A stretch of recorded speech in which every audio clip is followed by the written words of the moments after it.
for the time, that's where, that's when it's terror. Cause walk, better from, I will have you down now. The human need, I am the soul of my destiny of myself. The bias inside of me is making some noise, don't telling me. Why can't you but try? You break your hands and I wake but out to the body again. Don't make me think about all my bad days. Stands the problem of my brain. I stand up in that wall of my grave. You start a new nightmare. If it's a big crime, it was so close to die. We smile and fight that best. What the?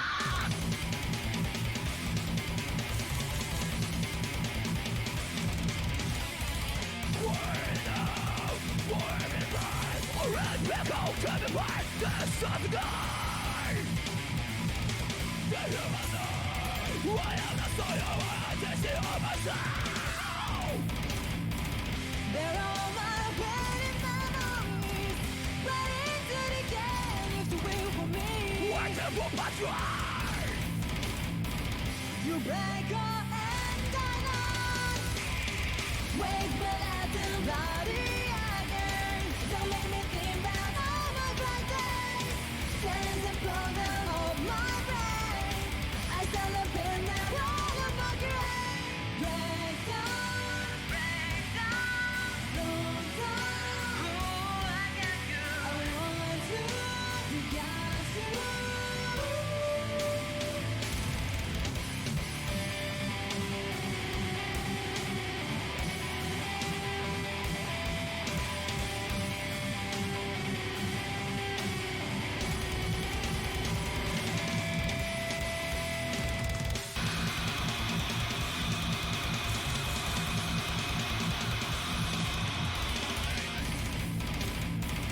The bias inside of me is making some noise, don't telling me. Why can't you but try? You break your hand and I wake but out to the body again. Don't make me think about all my bad days. Stands the problem of my brain. I stand up in that wall of my grave. You start a new nightmare. If it's a big crime, it was so close to die. We smile and fight that best.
really stop fucking calling me creepy. This ain't a joke to me. This ain't a joke to me. This ain't a joke to me. This ain't a joke to me. This ain't a joke to me.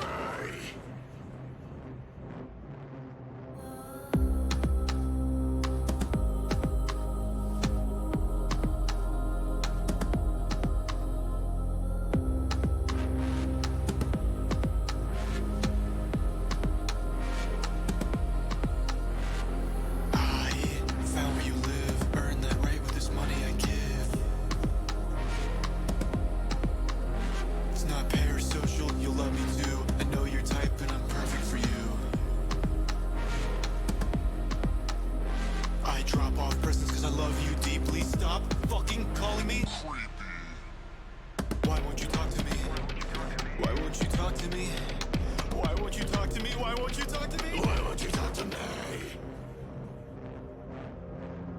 A nice guy like me won't lose, cause I'm protecting you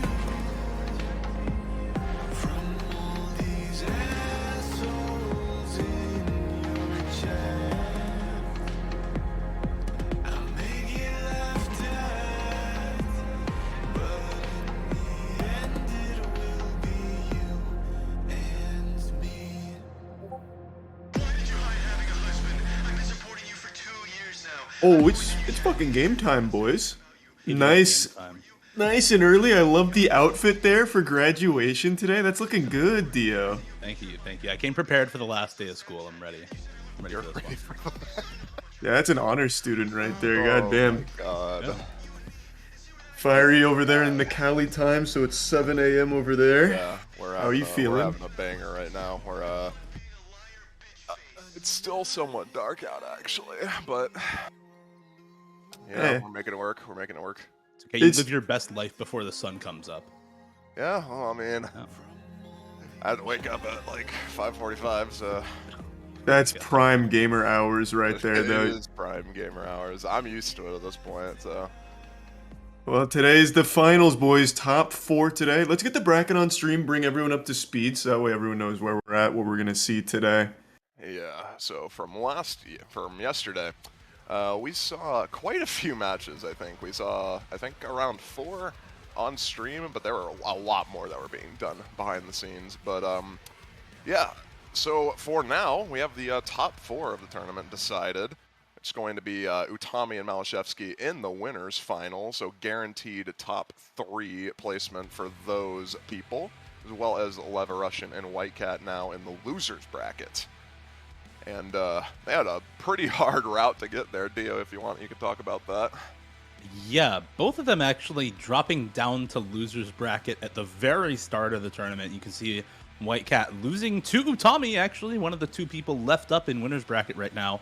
Is the only person that he lost to so far. From there, eliminating Badu Arnold, who was 2nd place last year, eliminating Emrek as well right afterwards, and now finally in the winner or losers semifinals, guaranteed top 4 for Leverushin. Pretty similar story, knocked down to losers bracket initially by Emrek, and then afterwards eliminating Lolo234, eliminating Karcher, and eliminating Bartek, the last match of the day that we saw yesterday as well. So both of them having pretty tough roads to get into the top 4 here. Quite literally as long of a road as you could have, dropping down to losers bracket immediately after starting in winners. So props to both of them for sticking in it all day yesterday, playing more matches than either of the players in winners finals, and still being able to fight their way through the entire bracket.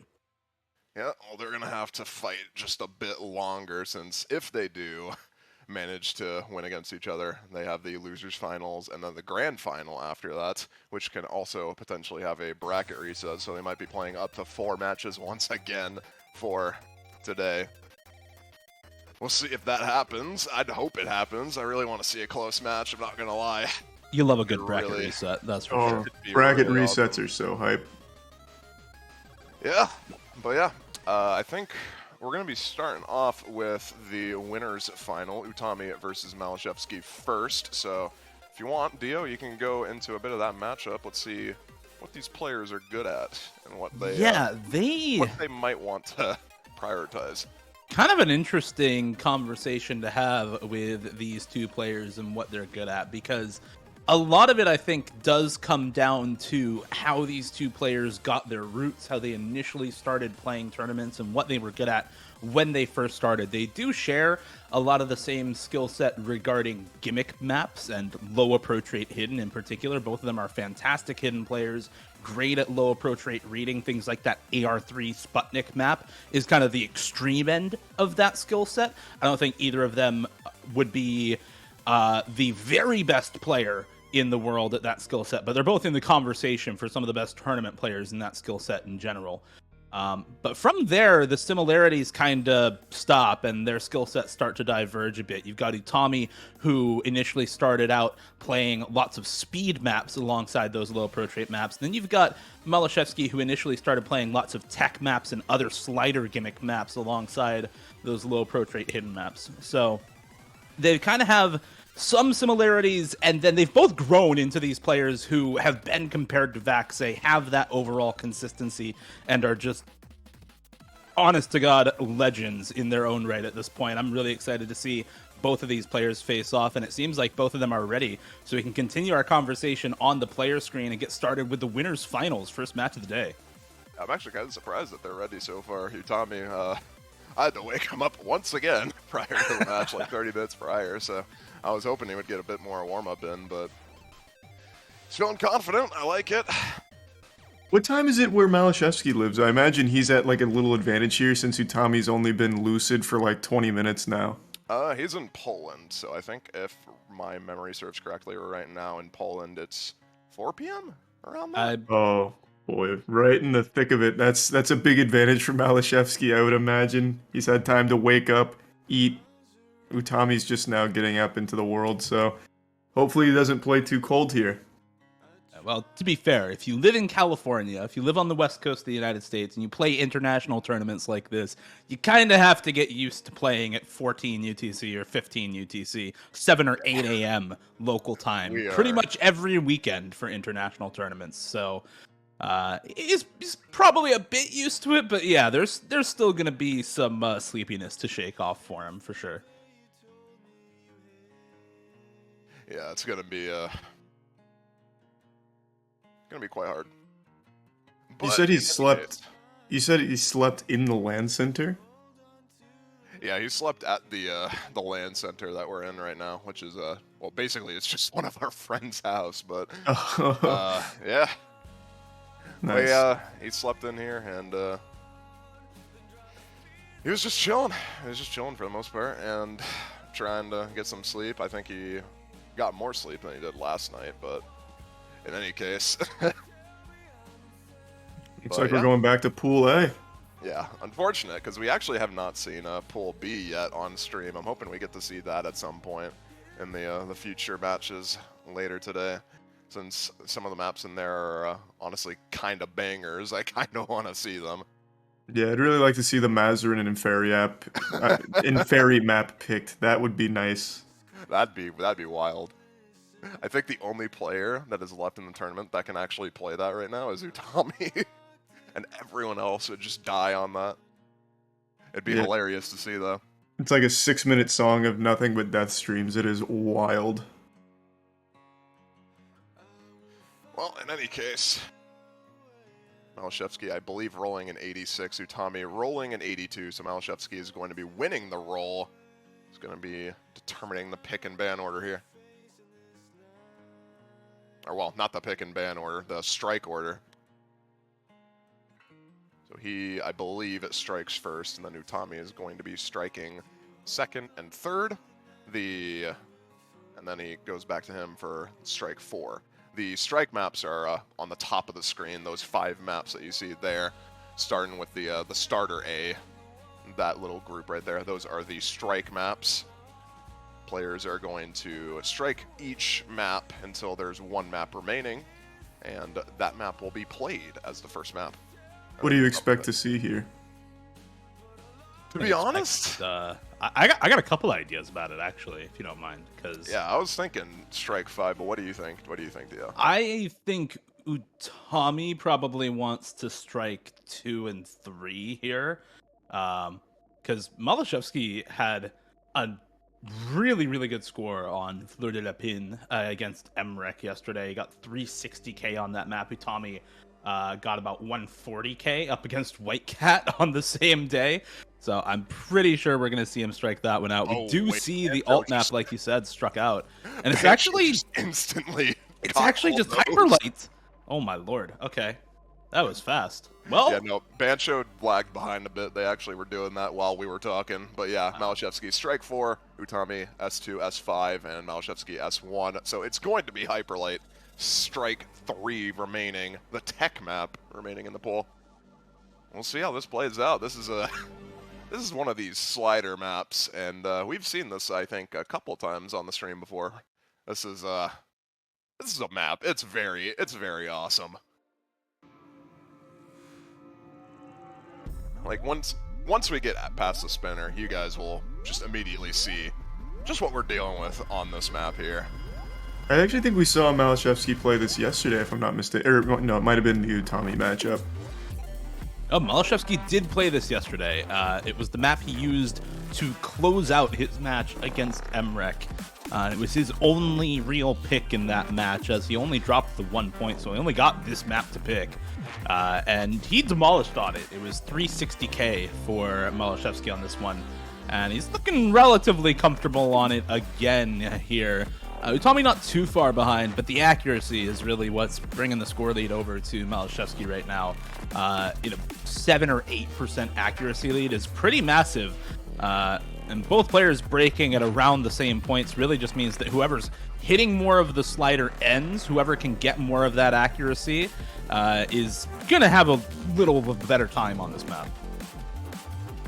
Yeah, we've only seen I think that was a bit of an unfortunate lag spike from Utami there. But yeah, we've only seen Badu FC this, and he is eliminated from the tournament, been eliminated by a White Cat who is in the losers semifinals. Everyone else getting around, I think, 360k on this map. And that's probably what we're going to be seeing from these players right now. It seems like Malashevsky, pretty decent combo advantage, as well as the accuracy advantage that you mentioned, which is giving him a 50k score lead on the halfway point here. We'll see if he can keep this combo going as we progress throughout the rest of the map.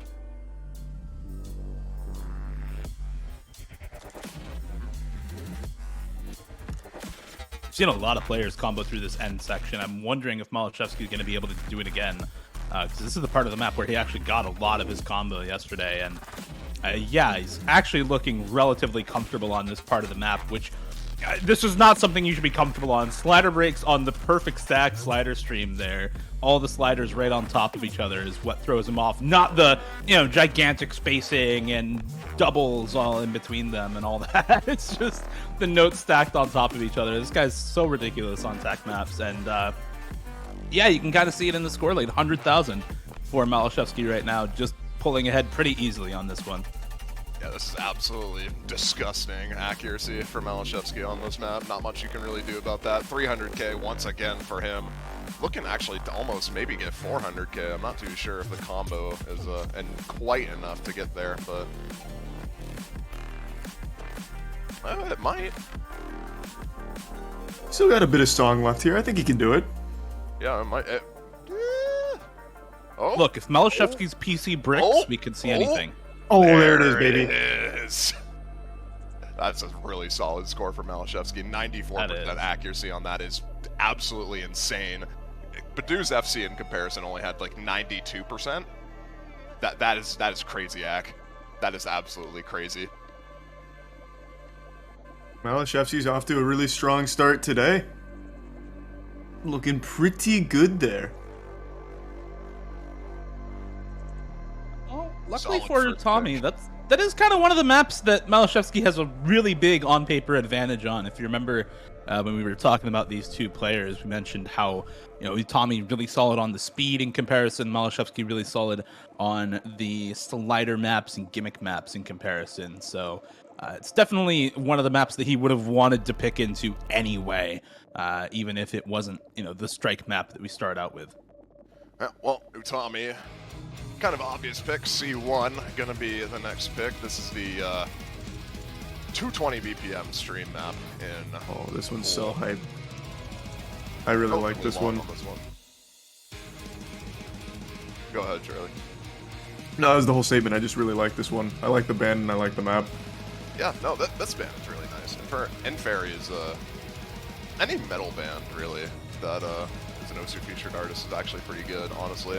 A lot of them are really underrated.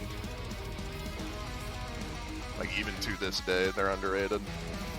It's actually kind of crazy. That's the way it always goes with metal bands, it seems. Just kind of fly under the radar, get a cult following. I'm kind of interested about this pick from Utami since, as I said, he did wake up just about like 40 minutes ago, so I'm not entirely sure if he's actually warm enough for 220. I suppose we'll find out, but he did get a relatively okay score on this yesterday against Whitecat. He got, I think, around 200k, which for this map is kind of insane. This map is literally just death streams. Like, this map is not easy.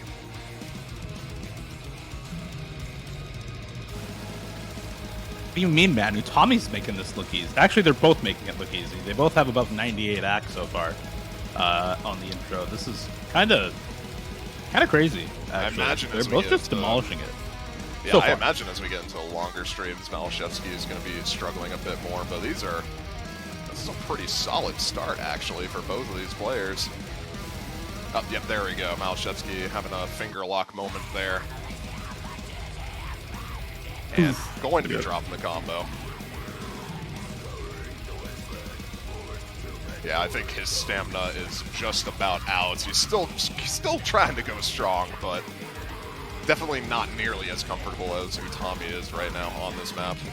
And that is contributing to what we see right now in the scorer lead. Remember yesterday we had the very first match of the day was Utami versus Whitecat, and they both played this exact same map.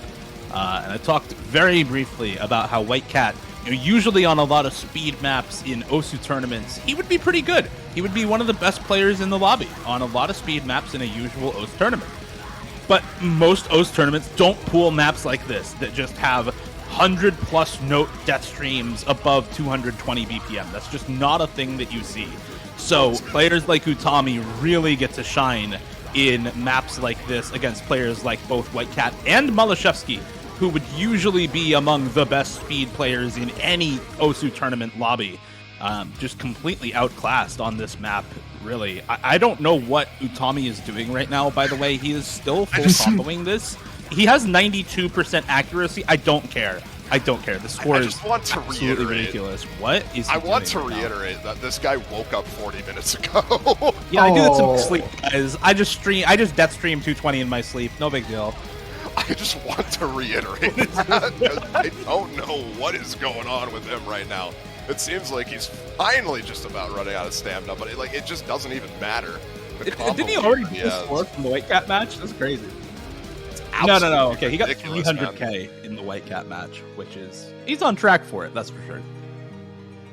That is ridiculous, man. Halfway through the map and he's already beat his Whitecat score. Like, this guy actually woke up. I don't even think he could believe it himself. 40 minutes ago, barely any time to warm up, and he just pulls this out. I don't get it, man. I don't understand. Man dreams about Osu, and his fingers move by themselves in his sleep. Yeah. He's always warm. He's always practicing. Every time he falls asleep, he's just getting more reps in. He's on the grind set. It's like when you sleep with a book under your pillow to get the extra studying in, He's always on the grind set. Yeah. Well, in any case, this point is all but Utami. Is a very convincing point at that. Definitely what he wants after Malashevsky winning S3. I'll just see whether or not he can see how far he can take this score. I mean, he's on track to beat his score from the Whitecat match. He actually has the same accuracy as in his match versus Whitecat yesterday, which I guess makes sense, right? They were both at 7 a.m. local time, so sure, why not? Yeah, Bristol, unfortunately, is just like completely stamina capped right now on this map. Just completely out of stamina. Not really much you can do about that, especially when Utami is just, you know, hitting this. Not really sure how he's doing that, but you know. This is what it looks like when you put a true speed player like Utami, who lives and breathes speed maps like this, up against somebody who is pretty solid on speed, but you know, that's not their main thing, right? 400,000 score on this, Utami? What is happening, man? How do you play this? How do you do this after just waking up like a half hour ago? I don't get it. That was literally also, I think, like a couple of misses at most, maybe like 5 or so. Yeah, I just missed once in the middle of the map.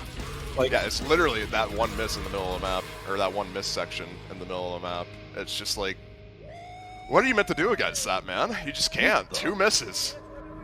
Literally, look at the miscount difference. 2 miss to 148 miss. What are you supposed to do? oh my god. Actually, what are you supposed to do about that? That is just ridiculous performance from Utami on that. Charlie, when you saw this map during the showcase, did you expect it to be playable at all? Because I didn't really expect this to be all that playable. Not to 400k playable. I did expect that one to be playable because we saw that after the Mazarin one, and that is such like a diet version of the impossible Mazarin in Fairy map that's in Pool B. So I took Fiery's word when he said that one is actually playable. Fair enough. Fair enough. Yeah. I didn't think it'd be that. I didn't think it'd be like close to an FC though. Like that was only 2 misses there in the middle. Yeah, almost FC on that is ridiculous, and I genuinely wasn't expecting that high of a score. I was expecting like 300. I was expecting 300k usually from like Utami and maybe Arnold on that. I think those 2 players in particular that were in the tournament had a very good shot of doing well on that. But yeah, it seems like Malashevsky is going to be picking into the Strike 2 map, which is the Star Rod Kirby map. This is the very symmetry-based and very hard map in the A pool. I'd say this is probably the hardest map, actually. Like, just conceptually speaking. Well, not conceptually speaking. Mechanically speaking, this is probably the hardest map that is in the Pool A right now. Yeah. So what we mean by mechanically speaking, for people who might not be as familiar with Osu, is it's so hard to put your cursor in the right place at the right time, and it's so hard to figure out when to tap at the right time as well. Usually you'd be playing either with a mouse or with a pen tablet, and you'd be moving your cursor around the screen to hit the notes at the right time, and tapping with at max 2 keys on your keyboard to hit all of these notes that appear on the screen. So yeah, being able to do that accurately on a map like this, when you have patterns like this on the screen, it's really hard. Wait, what is Ristal doing? Look at this. What? This was his map yesterday, man. What is going on? 98%. Excuse me. Chill. There's a reason this was Utami's strike yesterday. Ristal got 360k against Emrek on first pick yesterday. So yeah, very good strike map from Utami. Unfortunately, doesn't ban it out for the rest of the match, and Ristal just picks it immediately after the Inferi map. What is this score? Okay, thank you for missing on the triple, but like, what is this accuracy? I don't think we've seen anyone get A ranks on this, and he's pulling out a 97%. Like, what? What a day of practice does for these players, man. What a day of other matches can do for some of these players is just unreal. Yeah, like, what are you actually meant to do against that? How is he hitting these patterns? What is this, man?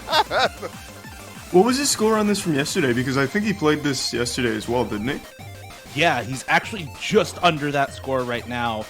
He had 360,000 score yesterday against Whitecat, or excuse me, against Emrek, and somehow this score is actually lower. It's lower by about 4,000 points, but may as well be an identical score to what he put up yesterday. A really solid run. And Fiery, by the way, lower max combo than yesterday, somehow. Yeah. Yeah, you know, you just do that sometimes, I guess. Sure, whatever, man. I don't care. Very consistent players, both of them here today. Yeah, I would not be... In any case, that's going to be 2-1 for Malashevsky Utami now with the next pick. I don't think S4 is necessarily the best pick for Utami, but it definitely is something that works out for him. I think he could also opt to go for C3 or C6 here. I think both of those would actually be pretty advantageous for Utami on paper. Because the rest of these maps, honestly, are, I'd say toss-up tier. Pretty much any of these players can win it, but I think C6 and S4 are generally what Malashevsky is probably going to lose. I'm Especially this map. interested to see how this one goes, actually. Malashevsky's a really good reading player, too. Like, both of these players are pretty solid on this. Utami did have a good score on this yesterday. He got 150,000 points, which it doesn't sound that much for a 4-star, but is very, very good because memorizing a second and a half worth of notes every time they appear on the screen and then hitting them properly is really, really hard. Yeah, this map is, in case you can't see, it is AR3, which is usually the AR that you see for easy difficulties that are ranked on OSU. We put it on a 5-star map. Badu also one missed this, by the way. We're not going to be seeing that happen. No, not at all. This map is ridiculous. It looks easy, but when you actually try to play it, it's so hard. Like, it's actually incredibly hard. Well, it's kind of like in the human benchmark test where they look for not reaction time, but the one where you like have to read things way in advance and then flip it over to get the numbers right. Memorizing the patterns is just such a chore to remember where these things go since you have to read so far ahead. Yeah, exactly. And to boot, on this song, the rhythms that you have to memorize and be able to accurately play are way harder than usual too, just because of the type of song that this is mapped to. So even just getting the right rhythms would be hard by itself on this map, but you throw on AR3 and hidden, and it's just absolutely ridiculous. These players are close right now, by the way. I feel like this is the first close point we've had on this map in particular. All the rest of them have just been complete blowouts by reading players picking this into non-reading players, but this is really close between these two. They are just trading score back and forth 3/4 of the way into this map. Utami finally has some semblance of a combo, but they both drop it once again. It is within 20,000 score, 10,000 score now of each other, as they both keep dropping misses and hundreds on every pattern in this map here at the ending. With that ending, that's going to solidify this point for Utami. Yeah, it's just about going to solidify it. Just barely. But it is enough to take that point. 9,000. That was a really good performance and showing from both of them. 17 miss from Utami. Really, really impressive stuff there. That miscount really helping Utami solidify that point there. And yeah, that is, I think, 2 of the best scores we've seen on that map, just as a fun little factoid there for you. Yeah, that map is just absolutely brutal. We haven't seen anyone actually blow it wide open except for Badu in the lower bracket, but it wasn't on stream. It's just unfortunate, man.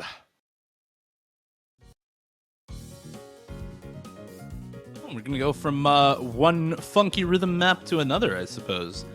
Yeah. Fascinating cat's eye here. This one, instead of with hidden, this time we're going to go from super low approach rate to the maximum typical approach rate that you can have in AR10. You throw on hard rock to this map and the circles become really, really small. It's CS 6.76 after hard rock, which is close to what the old maximum circle size would be. It's close to what the smallest circles could be before. They made a couple changes a few years back, allowing even smaller circles to get into the ranked section in OSU, but this one comes close to what the smallest limit used to be for circles. So very, very small circles in this one, and you have really tricky rhythms to deal with, just like on the last map that we saw. So gonna be interesting to see how both of these players deal with it here. This is Malashevsky's pick, so I'm kind of expecting him to be pretty ready for this kind of map, whereas Utami maybe just waking up, not wanting to go right into AR-10 on this one. I mean, this is probably going to more come down to precision rather than the reading, I think. This map is, as you said, very high circle size, 6.7 on this, so it's a lot harder to aim at these circles accurately. You can over-aim or under-aim these really easily.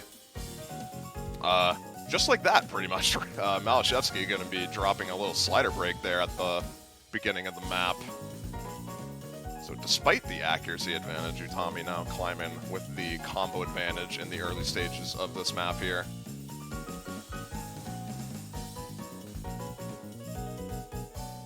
And we're going to be getting into the slow part.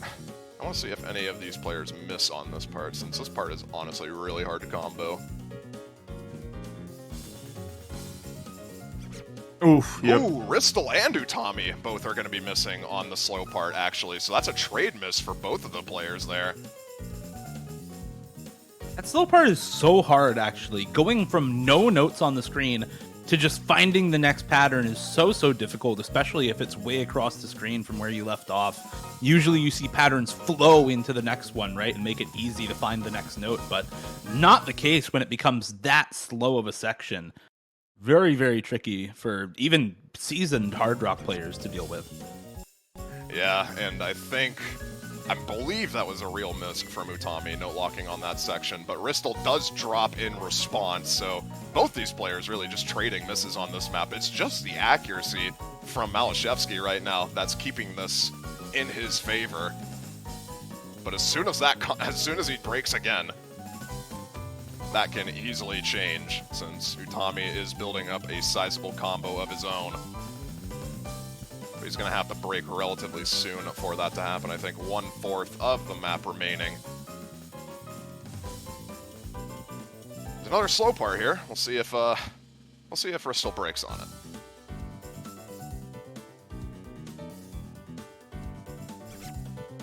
Oh, Oh, nope. oh. Utami. It's going to be Utami, unfortunately, which is going to solidify this point, I think, for Malashevsky. Solid 3rd point on the board for him.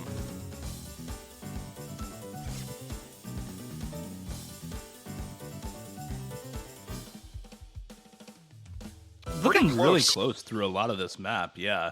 Yeah, It like looked really. like it was going to come down to the wire for basically the whole map until Utami found the miss there right at the end. Yeah, Big and- hack advantage, though, for Malashevsky. 5% up in accuracy really does help, even with that lower max combo, keep him in the lead. Yeah, we talk about combo game all the time on Osu, but that was, in this case, an AC game. The accuracy gap from Malashevsky there is just enough to give him the slight edge to win that point. And that is going to be now 3 up for him, 3-2. Utami, on the other hand, now on the wall. S4 going to be the next obvious pick for Utami. This is something that Malashevsky can play, but Utami is also more than capable of playing this. I believe we saw an FC from him in his match against Whitecat on this. Yes, we did. It was a full combo for Utami with 97% accuracy on this against Whitecat yesterday. Malashevsky also played this and had 99 accuracy, but found a slider break. So, unlike with the... Or no, excuse me, I'm looking at the wrong double time map. He found 740k with 95% accuracy on this yesterday. So, accuracy advantage for Utami on this map on paper, and consistency advantage as well. He was able to find the full combo where Malashevsky wasn't yesterday. So you expect Utami to win this again, looking at their scores from yesterday. We'll see if he is able to capitalize on what should be a pretty solid pick for him, even if they both full combo. Utami looking at hopefully having higher accuracy.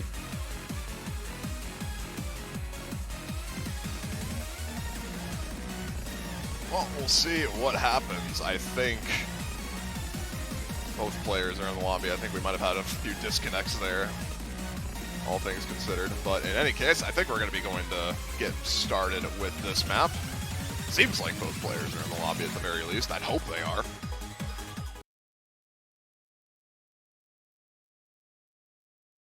And it seems like the tournament client is going to agree with me on that behalf. 6th map. Tommy's pick. We'll see how this plays out.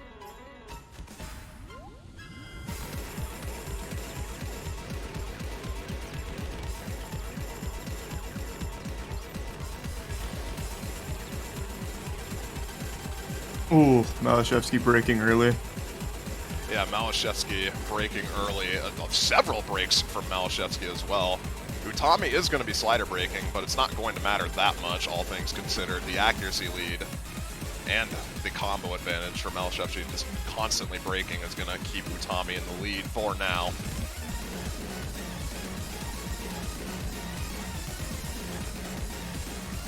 Yeah, neither of these players looking quite as good as they were yesterday on this map. Utami obviously not going to recreate the full combo after finding an early break, but Malashevsky as well. I mean, had pretty solid accuracy yesterday. We'll see if they're able to kind of bring the AC back up to where it was yesterday and pull some of that score back that they were able to get yesterday. Not looking likely for Malashevsky, finding more and more breaks in the middle of this map, and Utami comfortably in the lead right now. Big combo advantage, big accuracy advantage. There's really not too much more to say about this map, as he's pretty much got this one in the bag right now. Should be 3-3 after this. Yeah, this is a very convincing pick once again for Utami. So I think that does it for pretty much the convincing and obvious picks that we're going to be seeing from these players. The rest of these are pretty much toss-up. Like, I'm not entirely sure how any of the rest of the maps are going to go, honestly.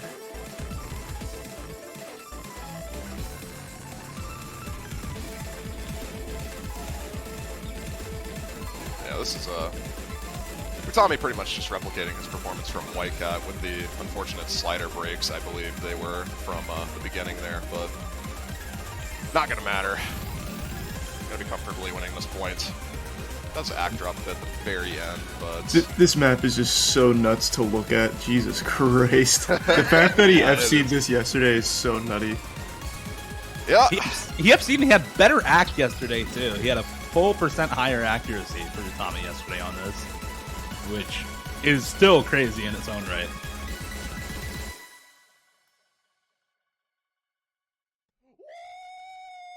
Hey, look at that. Perfectly round score, too. 803,000 on the dot. Usually don't see that. And that was also an S rank, by the way. So he did slider break only in the beginning. So almost actually replicated his FC from before.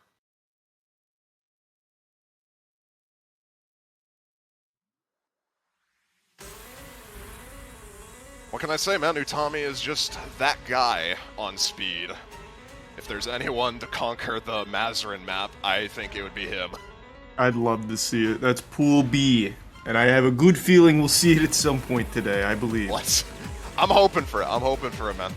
Yeah, I'm praying. We saw Pool B in some of the other matches yesterday, but it was never on stream. It's so sad. We definitely want to see it on stream at some point today, so hopefully we'll see it in either Live Russian and Whitecat's match or in Grand Finals. This one, though, C5 picked by Malashevsky. Honestly, not the map I was expecting him to go for. I was maybe looking at another one of the Hard Rock maps after he won the first Hard Rock pick, or looking at one of the other starters that we had still available. I think it was, starter 5 maybe, but no, going with Here's to Us instead, looking for the DT Awkward Aim map. He probably just wanted to hear the song. I think that was more of like a mental thing. He just wanted to hear some Gentleman bangers, would be my guess. Yeah, I mean, I can't blame him. The song is good. And I think we actually have the video fixed for this time around. I believe the video on this was broken yesterday, but it should be working now. Oh, that's great news. We'll be getting to see the amazing downtown street walk. Yeah. It's pretty impressive. We were able to capture there using only a green screen. Like, most people didn't even realize that I wasn't outside, so. What, you weren't touching grass? I know. Oh, People can't believe it. We did that in-house. unreal. You guys got to watch this video, chat. The fact that this was all done on green screen, it's unbelievable. Actually, it's just unbelievable. Yeah, technology's just come such a long way. Like, the CGI we were able to really, like, put on display here is up there with, like, Blur animation studios and stuff like that, so I'm pretty proud of it. Getting into the map itself, though, this is one of the easier maps in the pool. This is actually a map that I think we could potentially see a two-way full combo on. I don't think we've actually seen a full combo on this yet, but this is definitely... If there's any map in the pool to full combo, I think this is definitely one of them. This is much easier than some of the other stuff in this pool. You might call it white doable. Would you? No. I wouldn't Come call on, it that. come on, man, entertain me. Come on, entertain We the have to be thought, all right? engaging new viewers here, Dio. We can't be using Osu memes. Anyway, yeah, both players holding the FC throughout that first chorus section. Accuracy advantage for Utami for now. We'll see if anyone breaks on the second chorus, and that's probably going to be what decides this, honestly.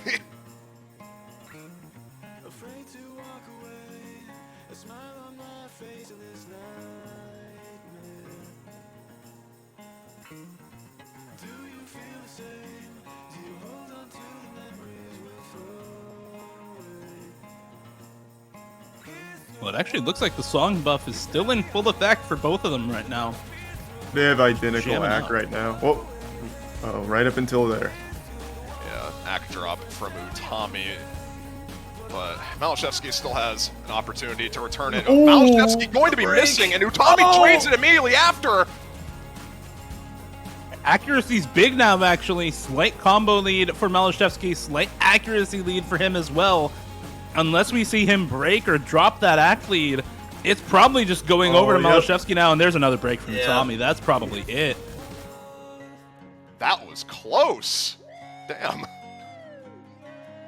That was a lot closer than I think both of these players would have wanted that pick to be. One miss from both of them on that. 800k. Just that slight accuracy advantage, pushing Malashevsky over the edge on that. Same thing that happened with C4.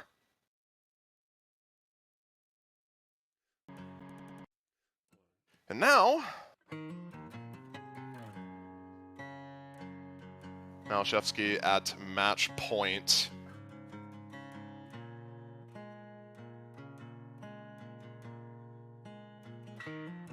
We got for Utami left up here right now.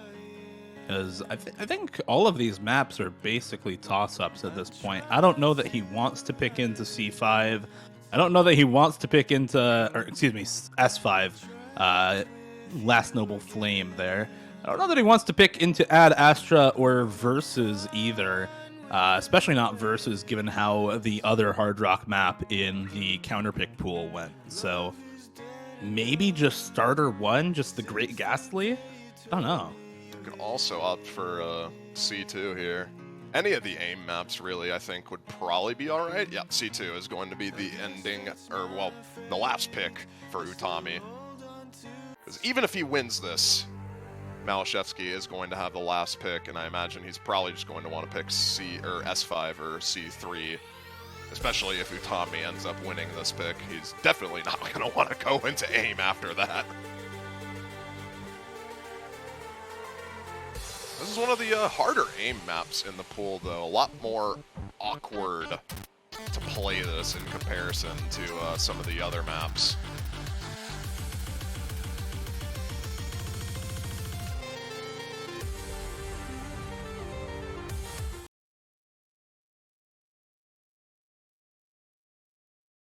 Tournament, well, not tournament life, but Utami's winner bracket run on the line here. As we get into his last pick.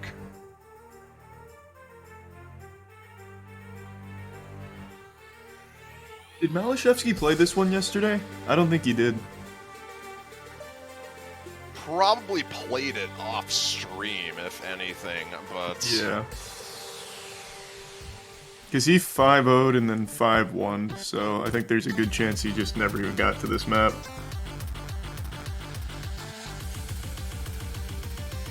yeah. Looking really good on it right now, though.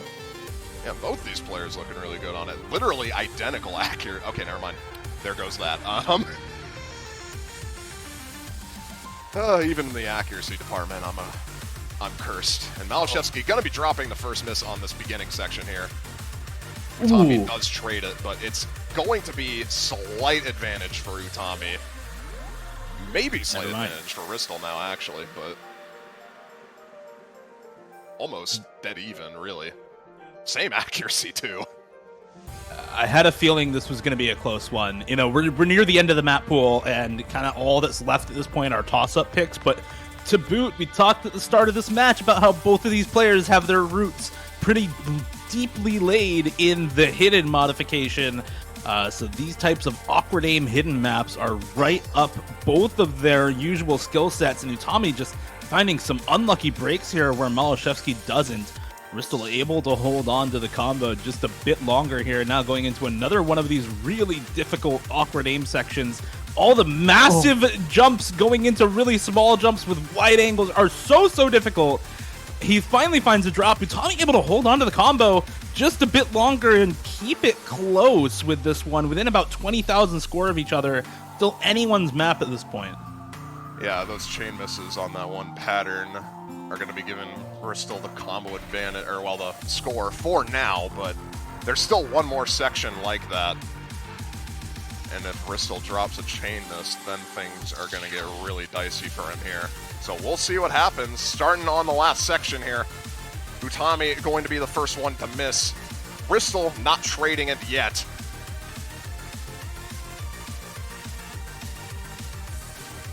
It is not looking too good right now. Ristel is okay.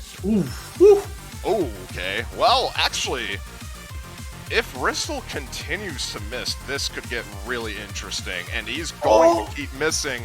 I'm not too sure if it's enough quite yet. It might need to be a bit more than that. Yeah, I think he's gonna hold on to this. Yep. Pretty close at the ending, 42,000 points for Malashevsky there at the end, but it's enough to take the win. Finally, somebody takes more than 1 point off of this guy, by the way. He had only dropped 1 point before this match started. 1 point to Emrek, and that was it. So the fact that Utami was able to take 3 points off him is still very impressive, but not enough to earn the victory. You need 5 of those, and Malashevsky got all 5 of them. Advances into guaranteed top 2 in the grand finals. Yep, now he's going to wait for the loser bracket to finish up, where we're going to see White Cat versus Leva Russian. Winner of that's going to be playing Utami. So we move on to the losers semis, and I think this is going to be a really good matchup. Leva Russian is a mouse player. I know Chat gets pretty hyped for that because that's just such a wild concept to play a game like this with mouse. So tell us a little about Leva Russian. You know a lot about mouse playing, Fiery, being one yourself. Well, to be honest, I actually do not know that much about Leva Russian as a player. I have been familiar with him in tournaments, but I have not really looked into him too much. Dio is probably a lot more knowledgeable on him than me, to be honest, but there's Leva Russian kind of flies under the radar for a lot of reasons. I think in general, Russian players tend to fly under the radar a little bit in the international scene, and he is a relatively new one who just kind of started really breaking into the open rank tournament scene this year. So a couple of reasons why he stays a little bit unknown. Very solid in the speed department, very solid in the hard rock mod also. Absolutely not good at hidden, absolutely not good on tech and reading in general. He can do tech maps for sure, but he's not on the level of players like Malashevsky or Badu, that's for sure. In his matchup against White Cat here, I feel like we're going to see kind of similarly to what Utami did. Leva Russian pick into the speed maps, pick into maps that really force you to be a speed one trick or a speed main to be very solid on them, and then to go from there into some of the hard rock picks, because even if they're hard rock tech maps or even if they're kind of gimmicky rhythm maps, he's still going to be really solid on them. So I'm expecting him to just pick into his strengths, because there's not a lot of weaknesses to pick into with somebody like White Cat. Do you think there's a potential for a Pool B pick here? Does that favor him at all? Any picks in there? There's always potential. There is potential. There is potential, but I think it's probably not entirely likely, just all things considered, since... I mean, there is that Mazarin map. I feel like that's probably the main reason most people are banning that pool just straight up. They're just not wanting to deal with it at all. It's just because they cannot play that map. Yeah, it seems like no one can play that map. I would say, if this were, for example, Liver Russian versus Utami, I think we could see Pool B left open, because at that point, Liver Russian probably bans out Pool A. It doesn't want to deal with C6, the AR3 map against Utami. And Utami could maybe ban out Pool C, not wanting to deal with some of the hard rock picks there. But with it being White Cat and Liver Russian, White Cat probably just bans Pool B because he doesn't want to deal with the Inferi map. And I feel like Liver Russian probably bans the AR 10.8 double time map here and just doesn't want to deal with Pool C. Absolutely. Actually, White Cat demolished on that pick yesterday on C6 in Pool C, the super high approach rate DT map. So I feel like that's something that Liver Russian's probably going to take into account for today. Now that I'm actually thinking about it, Pool B is actually a possibility here, since Liver Russian, as you said, is probably just going to ban Pool C, not wanting to deal with the 10.8 map that's in that pool. I actually think White Cat would ban Pool A because of that low AR hidden, because he has not been doing well on any of the matches that he has for that pool in particular. He has always been just completely gapped on that. He might not, because Liver Russian's also not particularly good at it, but I feel like if they get Pool A, just neither of them pick it. They just decide to pretend it doesn't exist, right? Just a gentleman's agreement. Yeah. We'll see what they end up going with. I feel like you're probably right. There is the chance that White Cat bans Pool A. Liver Russian probably just bans Pool C outright, or the AR 10.8 map. So hopefully we see Pool B. Would love to see it on stream here. Yeah, I mean, in any case, it probably is going to be Pool A, I think, is realistically what we're going to be seeing here, just because Liver Russian doesn't want to deal with the aforementioned AR 10.8 pick. But, yeah, both players are in the lobby, going to be getting underway with the losers semifinal, going to be followed up by the losers final afterwards. We'll see who advances. Both these players are guaranteed top 4. This is the placement match for top 3 guaranteed. Winner of this is going to be playing Utami. Yeah, winner is playing Utami. And yep, okay, yeah, Pool A. Pool A is going to be once again played. Not really any big surprises there. We tried to give it hope. I think White Cat, unfortunately, is just perma-banning Pool B, so we are probably not just going to be seeing that pool at all from White Cat. Which, I mean, I respect it. There's a lot of maps to practice in this pool. If you know that you're not really going to want to play a pool, you might as well just not play it and then just ban it. And then just focus all your practice on everything else. That is a valid strategy that definitely works out. We're getting into strikes right now. S1 struck out for Liver Russian, and S3, S4 struck out for White Cat. So Liver Russian has the choice whether to play S2, Fleur de Lapine, or S5, Last Noble Flame. We'll see which one he actually wants to go with between those two.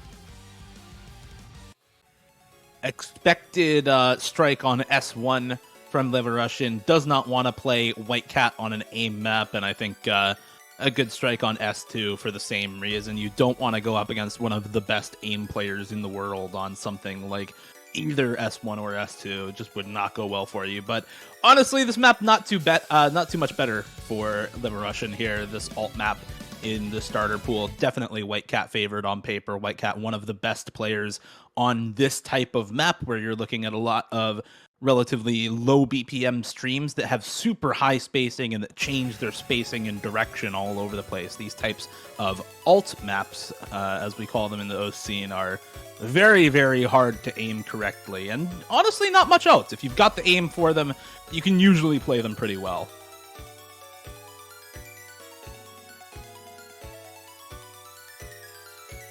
Yep, well, starting phases of this map. Pretty straightforward. Both of these players holding on to the combo.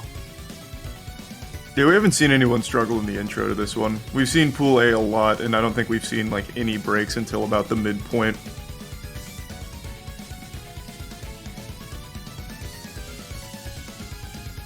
Oh, well. Well, as you say that, White Cat is actually Yeah. going to be the first one to drop a break here, and Leverussian now sizable combo advantage going into the first stages of this map here. 1/4 of the map. So still a pretty decent chunk of the map remaining.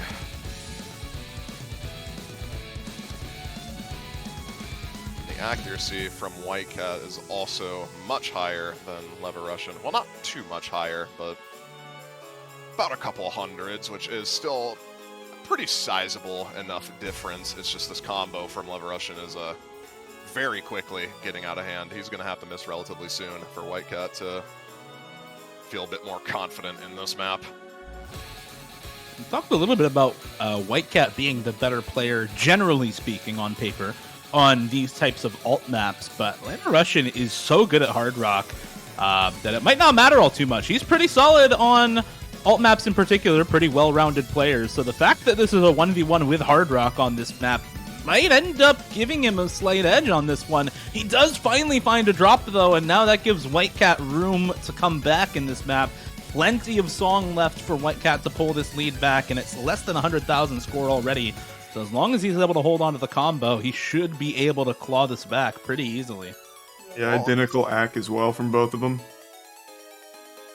Yeah, and White Cat's going to be seeing that massive combo advantage that he has in the break. He knows this point is all but hit. Oh, Ooh, that's a tough break. No! Oh my god! Leverussian does trade that break as well, but I don't think it's gonna matter. Maybe if Leverussian continues to miss in this ending section here, it will, but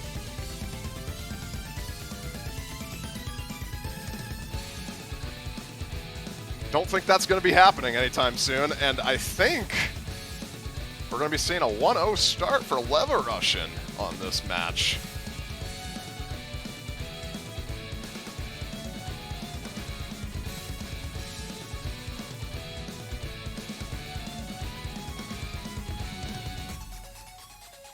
Very, very close map between the two of them, though. Really, if we saw White Cat keep that combo a little bit longer, that could have been well within 50k or so, or it could have gone over. So this is a pretty close map to start things off. Kind of what you want to see from the starter map, right? You want that last map left over to be pretty close between these two players. So really nice to see them both do very well on that map. Very low miscount, very good accuracy for both of them. Looking ready to go for this matchup right now. And White Cat certainly holding no punches. We're not pulling his punches with these picks. S2, something that he is very, very good at. Yeah, very likely to win this pick against Leverussian. Had a solid score on it yesterday against Utami. It was one of the maps that he was actually able to take off of Utami at the start of the tournament. And yeah, very, very good aim player for White Cat. Leverussian, very solid, well-rounded player. Aim maps like this, gimmicky aim maps like this, not his strongest skill set. Certainly not something he's bad at, but compared to White Cat on maps like this, I definitely expect White Cat to come out on top. Both the players struggling in the early stages of this map here. White Cat having a bit of a chain miss at the beginning, struggling to get used to the map, but Lever Russian also chain missing in a couple of places, so not really the best of starts for both of these players in this map. But it's a relatively solid-ish advantage now for White Cat as the map continues on. Yeah, I think this one's already just getting a little away from Level Russian here. I think he's already had 5 misses so far. So White Cat just has a really big advantage right now. Yeah, and this is during the easier section of the map, too. Now that we're getting into this more difficult part, you expect both players to find misses all over the place, and anyone holding a substantial combo during this part is not to expect. Oh, okay, there we go. There we go, Lever Russian. Finally finding the drop there. Yeah. So yeah, resets for both You were players about during the to hard speak part. that into existence. I really was. Speaking it out of existence.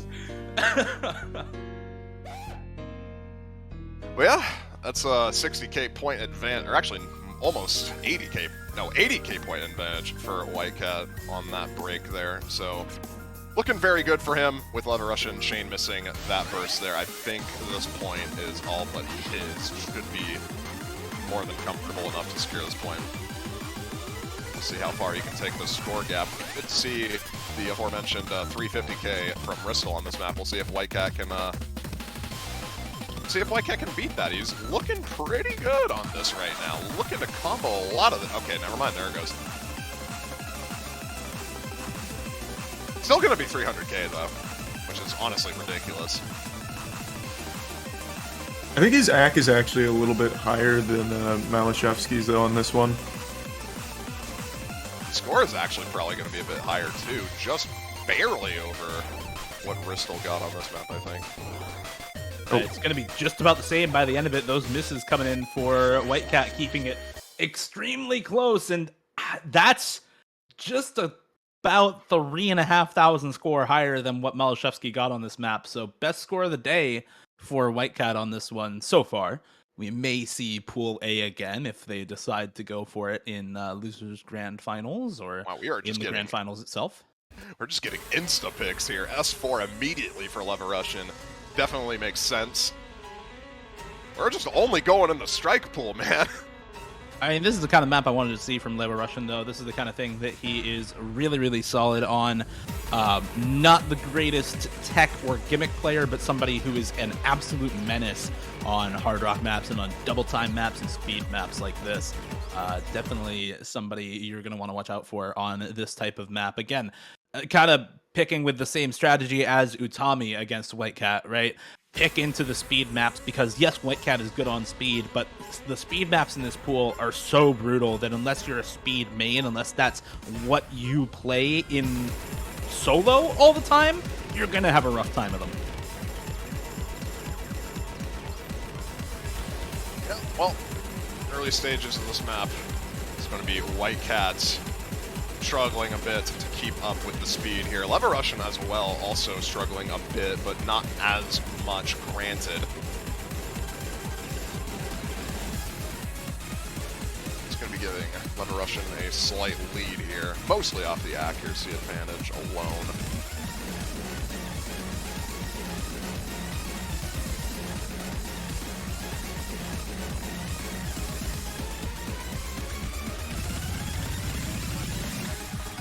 White Cat full missing that burst there. Looking pretty strong, looking pretty good. The mouse player, speed man himself, doing pretty good on this. Better accuracy than Utami on this right now as well. I think he had about 95% around this part of the map. Oh, well, there. There it is. You spoke it into existence, Fiery. Once again. How does this keep happening to me? I mean, in any case, this point is pretty much Lever Russian's. Yeah, it's okay. Lever Russian will full combo the rest of the map and bring his Zac back up to where Utami was by the end of it. Watch. It's just that easy. I will speak it into existence. Yeah, it's definitely... You know what? You spoke it into existence, and you're probably just going to end up making it miss now. Like, No, I don't think so. Dio doesn't caster curse. He doesn't have that gift that you have. Is it a gift? I'd say I guess so. it depends how you use it, right? Yeah, I suppose. There's definitely some smart ways of using it. Okay, well, I actually don't know if you're going to speak it into existence, because right now Leverushin still holding on to that 96%. I think he'd have to SS pretty much the entire rest of the map in order for this to be a 97. Actually, I don't even think it will be a 97 if he SS's the rest of the map, so... Utami only had 96 by the end of it, so guess what? Spoken into existence. Leverushin full combos the rest of the map and has actually slightly better accuracy than Utami just got on it. Beats Utami's score out too, 867k. About 60k higher than Utami's 803k that we saw earlier today. So very solidly done from Leverushin. Good combo from Whitecat, by the way, at the end there. We kind of glossed over it. We were talking about, how good Leverushin's score was on this map because it was really solid. But Whitecat getting 800, 900 combo there at the end, not to be trifled with. I mean, had a far better score on that map than Malashevsky. So still looking pretty good on that type of pick for Whitecat. Well, this is where we get into the hidden abuse. Brought to you by Whitecat. Leverushin in the chat's already just saying, oh no, so he's not feeling super confident on it, I don't think. Yeah. Dio, are we gonna see what I think we're gonna see on this? We're going abyssal mode. Yes, we are. I don't know, man. This is just not his kind of map. It's really not. This is just it's a very, very good pick from Whitecat. Very smart pick from Whitecat. Well, let's see how it plays out, I suppose. Okay, there's definitely two players where you've got your strengths and weaknesses pretty well defined for both of them. So we're going to see a lot of maps like the last one where one player is just kind of far and away ahead and the other is kind of struggling to keep up.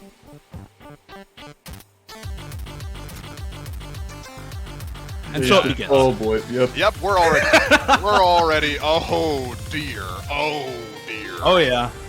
Oh, it is time. This guy. Speed abuse or hidden abuse? Which one is more powerful, Fiery? I'm gonna be real with you, I don't know. Ooh, wait, he's popping off right now though, I'll tell you that much.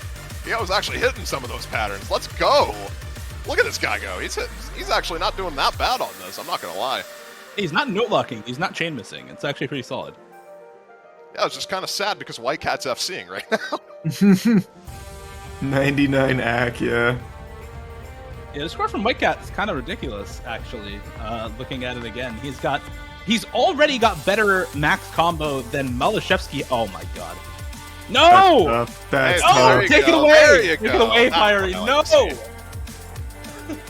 That's what we like to see here in the caster couch. Not the couch. I don't know where we are actually. I'm in an office chair personally. I'm in the gaming chair. Yeah, I'm in an IKEA chair as well. Oh, that's good. But yeah. The casting kitchen again for you, Fiery, today? Well, it wasn't the kitchen yesterday. It was actually right next to the players. But yeah, I was forced to go into the kitchen this time around. By the LAN people, since they're actually going to be doing, I think, part of the event starting at 9, if I am remembering correctly. So yeah, the matches there start a lot earlier today for the 1v1, so makes sense they moved you into the kitchen.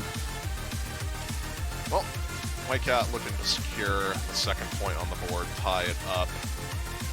And I imagine Leverushin's probably just going to insta-pick into C1 after this because, why not? If he has the stamina for it, granted, since that is more of a stamina map rather than a speed map. I mean, I think after the last one, you just kind of assume that pick goes pretty well, right? You're probably warmed up for it right now as well. You just came off of the best play on that DT map we've seen between these four players. A solid score from Whitecat too. 500k on that 6 miss. Best score that we've seen so far today. Yeah, actually beats both Malashevsky and Utami on that map compared to the scores we just saw. So really, really good score from him.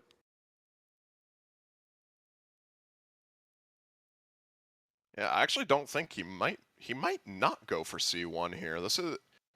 It's a relatively more accessible map for Whitecat. Granted, he's not going to be the best at it, especially as the streams get longer and longer, but I'm not too sure he'd actually want to go for that.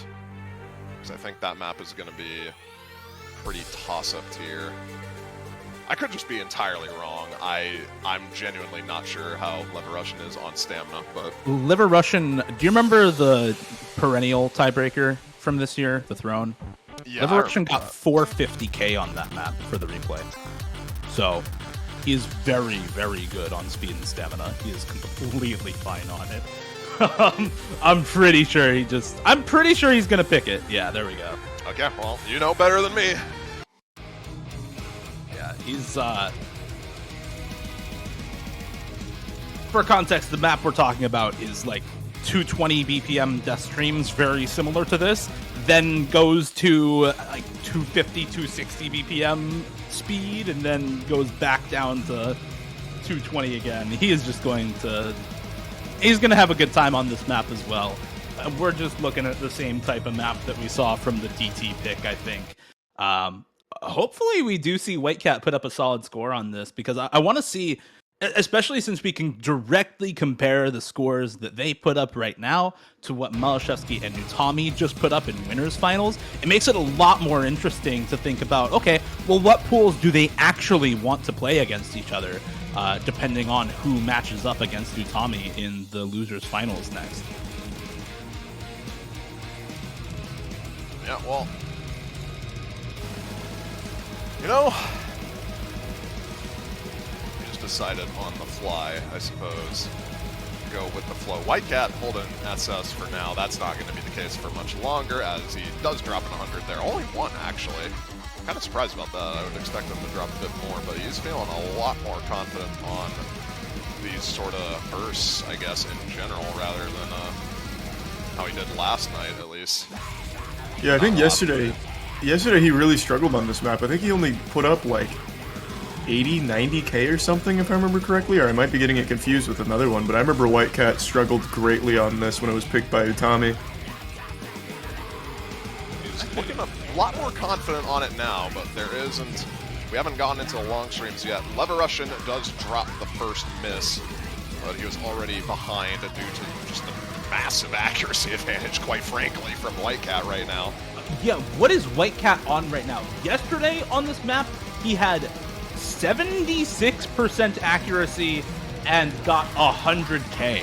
On this score is incredible in comparison. Finally dropped some stamina there, but was above 99 until that 50 chain and until this death stream, where he has finally started to run out of stamina a bit.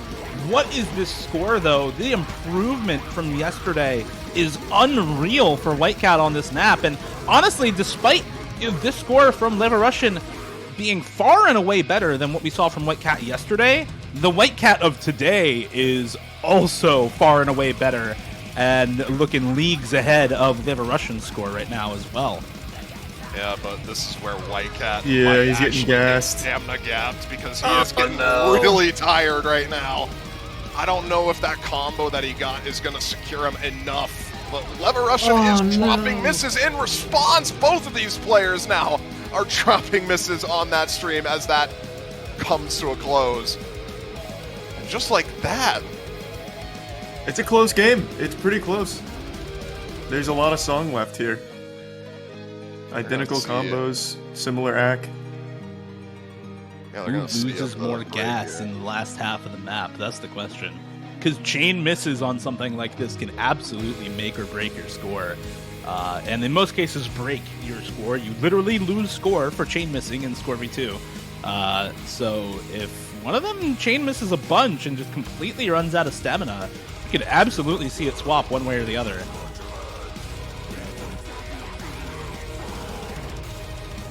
Yeah, if Lever Russian is feeling confident on the latter half of the map and Whitecat ends up dropping a few chain misses here and there, this can easily go the other way. That's the fun thing about these long stamina maps, but Lever Russian dropping a miss there is not going to be helping things at all.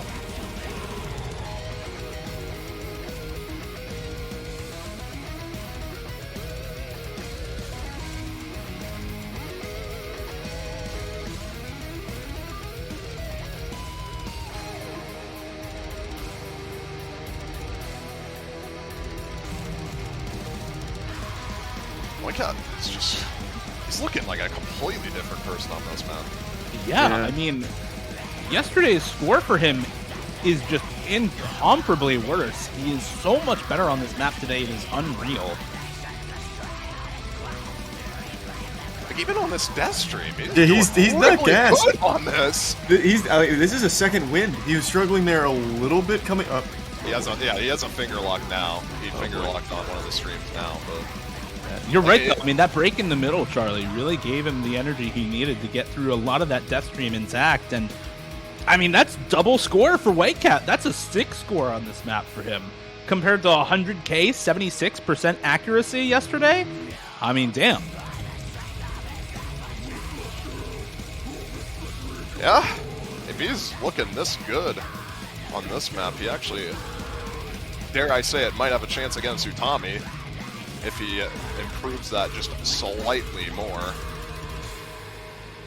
Because a lot of what he was missing on was just finger locks and then trying to recover on the stream from those finger locks.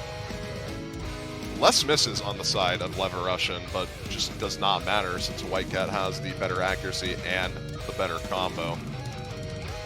And like that, first break points. Whitecat's now up 3-2. Lever Russian to pick again.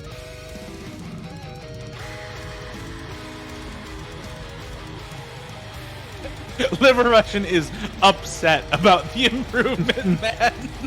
He is not happy. He's not happy with that one. Luckily for Liver Russian, though, he does have next pick. Ended up losing that map, so does get next pick anyway. Probably one of the remaining Hard Rock picks, I would have to assume, is what he wants to go with. I think Hard Rock... I feel like C4 is going to be at some point picked, but it's actually going to be S3 opted instead for Lever Russian. Really interesting. He's not usually the type to pick into gimmick maps in general, especially like finger control gimmick maps, but maybe with how this map plays and it being just all slider aim, right? All aim control on this map. Maybe that is something that he's feeling pretty comfortable on for this map.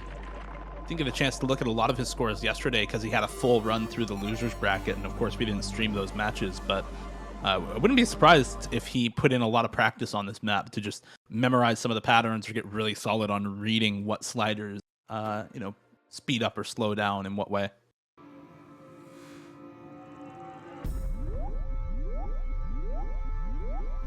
Well, we saw this map once before, and we're going to be seeing it again, and we'll see if anyone can come close to what Ristal was getting on this. 94% on this is, quite frankly, just absurd. And, yeah, you can already see off to a rough start for pretty much everyone here in terms of the accuracy department. Whitecat doing a bit better on the combo, but...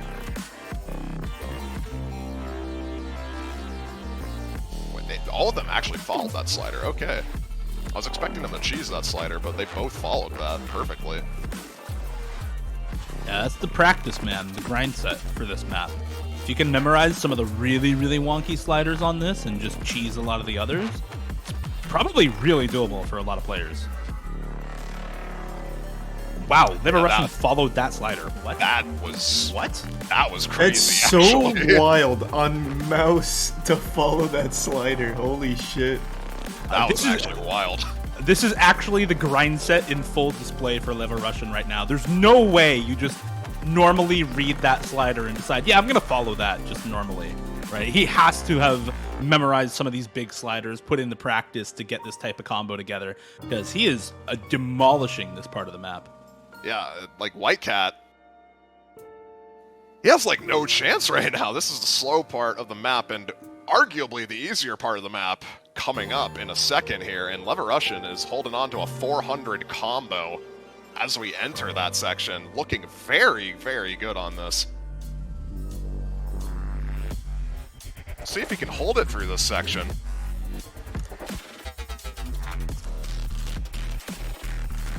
Gonna be dropping the accuracy, probably getting a bit nervous with this combo. I do not blame him in the slightest.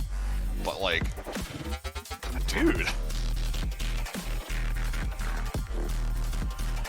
I mean, accuracy be damned, man. Look at the combo he held up to this point. Finally finds a slider break. Not going to matter, though. White Cat breaks at the exact same time.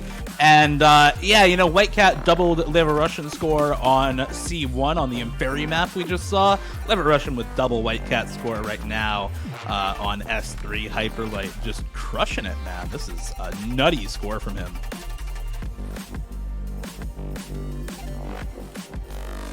Well, the Tech Russian coming out in full display here. Better score than Ristal. Not better accuracy, though, but that combo was crazy. Not quite better score. He's got 10K to go. It's better. It's better. All right, there we go. Now it is better, Dio. Trust me on that. Now he's got higher score. There we go. Yeah, that's a crazy play from Lever Russian on that. Almost 450K. Really impressive showing from him on that map. That is going to be a solid third point on the board now. 2 miss from White Cat, but the combo and the accuracy from Lever Russian on that just far and beyond anything that White Cat could do. And an immediate pick for S1. I think that makes it so that all the strike maps, or all the starter maps, are picked out now. Yeah, it was the last one, I think. This one, it's the it's the aim map. Every player can play aim to some extent. There are players that are better at aim than others, but well, you're talking about players who are better than others at aim. White Cat's pretty good at it. Yeah, White Cat fits the bill. Talking about you know, 999 out of 1,000 players, right? Well, probably more than that, actually. Yeah, probably more like... Yeah, probably way more than that. There's like, you could count on one hand the number of people who are even in the conversation for better aim than White Cat, right? So, you fully expect White Cat to win this.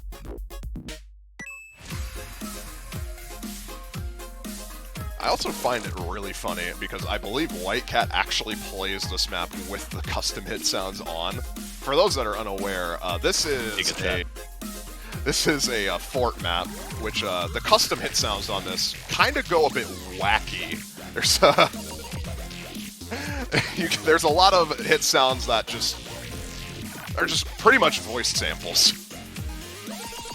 And it can get really distracting for most players, so White Cat having them on and doing this, what he's doing right now, the accuracy that he has is just kind of dumb. It's kind of stupid.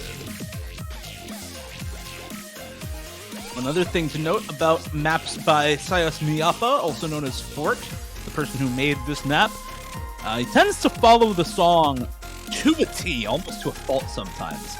So since this song starts out a little less intense in the first half and then becomes really intense in the second half, this map does the same thing. This first half here, you can see both of them having no troubles with the first half of this map, and once we really get into the swing of things in the second half, that's where we are going to expect to see breaks from these players, because it just becomes so much more difficult in the second half. Not to say this first half is easy. That first half is still like 7.5 stars for aim, but this second half is what really gives the map its 8-star rating. White Cat's still holding on to the SS for now. Don't imagine that's going to be the case for much longer, even if I just completely avoid mentioning his name. Lever Russian also holding on to a solid FC. I believe that's a 2x100 from him on this. Both players having a... Okay, never mind. White Cat going to be the first one to drop a miss. Lever Russian's actually going in right now. That was a really nice combo. And that gives him a very slight advantage as we go into the first start of this map here. White Cat misses again. Hold on a second. Wait a minute. Beat White Cat on aim right now? Wait a minute. Wait a second, dude. This is such a good score from Lever Russian. Does a couple more misses at the end of the map, but it just doesn't matter. 20k in the lead for him by the end of it, beating out White Cat on starter 1, the aim map of all aim maps in this pool. Something that you fully expect White Cat to win 9 times out of 10. Well, a 10% chance apparently is all Liver Russian needs, and finds himself a break point there. And that was also slightly lower accuracy from Liver Russian, 3x100 compared to the 0x100 that White Cat had, but that 20 combo quite literally made all the difference. And just like that, now White Cat having to do the last pick. Or, well, not the last pick, his last pick. And it's going to the most degenerate song in the pool. Oh, you know.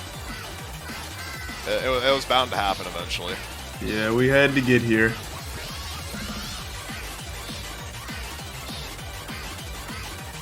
Anyway, this map is kind of aim focused like what we saw from the last one. Not to the same extent, obviously, but there are also a lot of 200 BPM bursts in this that are really spaced out, that are difficult to hit. So kind of like the Kirby map that we saw, the S2.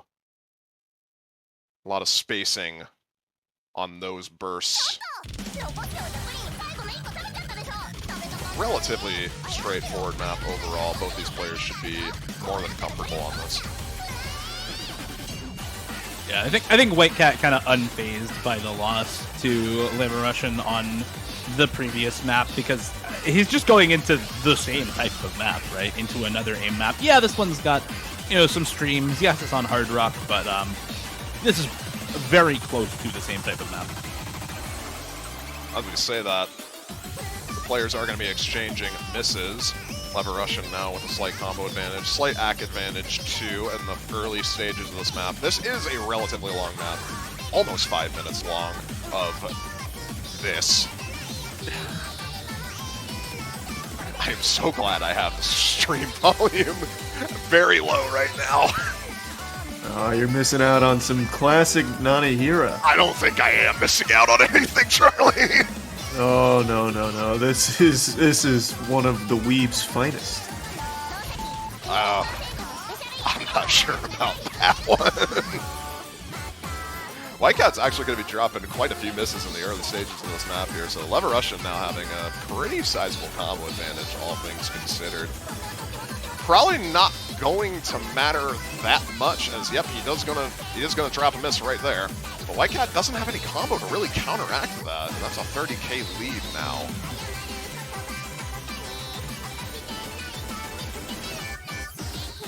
I'm actually kind of surprised. White Cat's just not really looking too confident on this map, I think.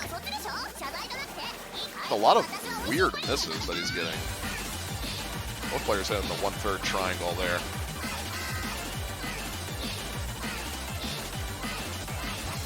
Man, if you told me Liver Russian was going to beat White Cat on aim and then get another combo advantage on the Hard Rock aim map in this pool right afterwards, I really would not have believed you at the start of this match. But here we are. It does finally drop it on the space stream there, and White Cat able to hold through the space stream section. So he's closing in the score lead pretty quickly now. Has a 300 or so combo lead. Map is very long, by the way. This is nearly 5 minutes long, so we have a lot of time for scores and combos and accuracies to swap back and forth. Well, White Cat is building up the combo considerably. Liver Russian with another break is probably going to shift that score right on over in a few seconds here.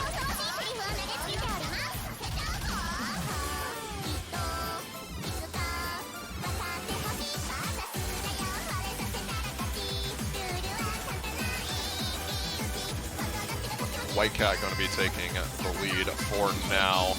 Still anybody's game, relatively close. Liver Russian with another miss. White Cat needs to miss really soon for this to not get out of hand, but it seems like he's finally found his footing in this map after the early misses. Feeling way more confident on this.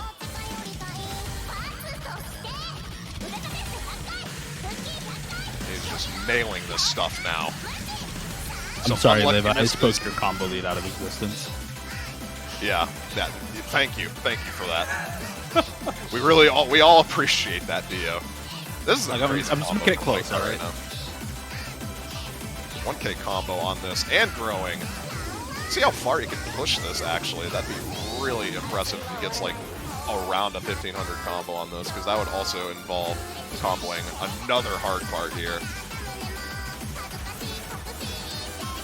And if he does that, then this point is pretty much all but his. Actually, I think it's all but his right now, regardless. Yeah, over 100k differential here. I don't really think Leva Russian can make that up. This is a really insane recovery from Whitecat. He is nailing these. This is like an almost 8-star, I think actually 8-star map. This map's Now. like 8.5 stars with the star rating changes and hard rock applied, yeah. It's like 8.4 stars or something like that. Yeah, and he's just making this look easy. He just does this for breakfast, you know? 600k on this, sure, I guess that's something that you can get. And you can just FC the entire ending? I mean, yeah. Sure. Sure, man. Yeah, what a turnaround. A bit of a rough start for Whitecat on this one. Oh, Oh, no. Oh, my God. Oh, it's a funny slide of break. Oh my god. Well, I can already imagine what he said on his stream. He probably just said, dude, slow sliders suck. Like, oh my fucking god. well, Game now. Last pick goes to Leva Russian. And there's only 2 maps remaining. It's going to be either C4 or C5. hey. He could pick C6 if he really wants to, okay? No. If he really wants to pick it, he could.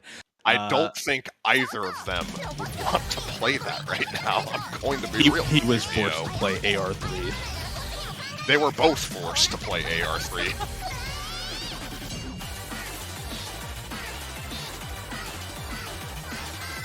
Yeah, it will be C4, so hard rock. Kind of figured. Wasn't gonna be a C6 at all. Neither of them want to play that map. Both of them just not good at it. It's just not their thing. Man, Whitecat matches are going the distance right now, I'll tell you what. 5-3 against Utami, a loss.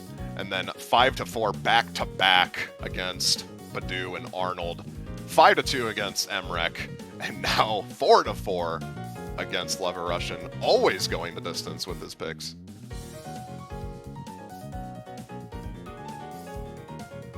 Hell of a showing from him. yeah, he's had an absolutely great tournament. He's had some wild moments.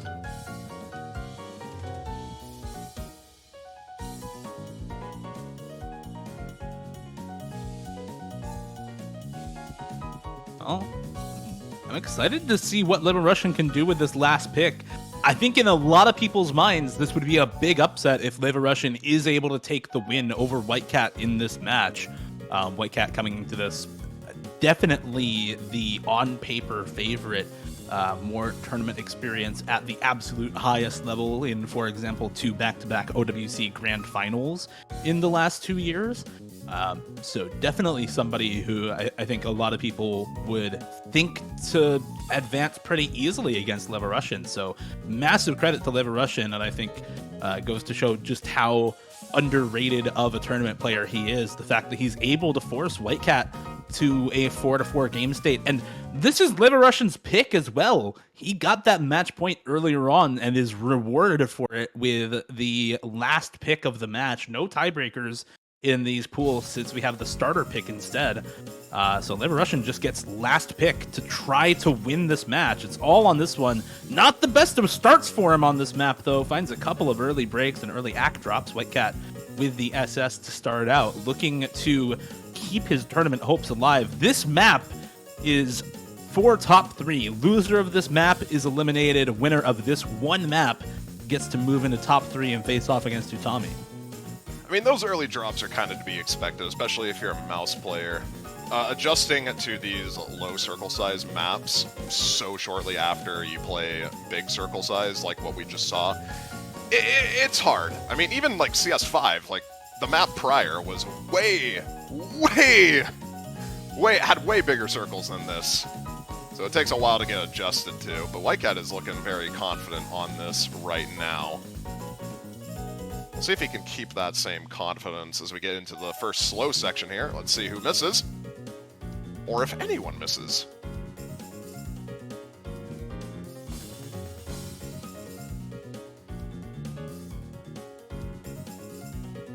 Okay, no one is going.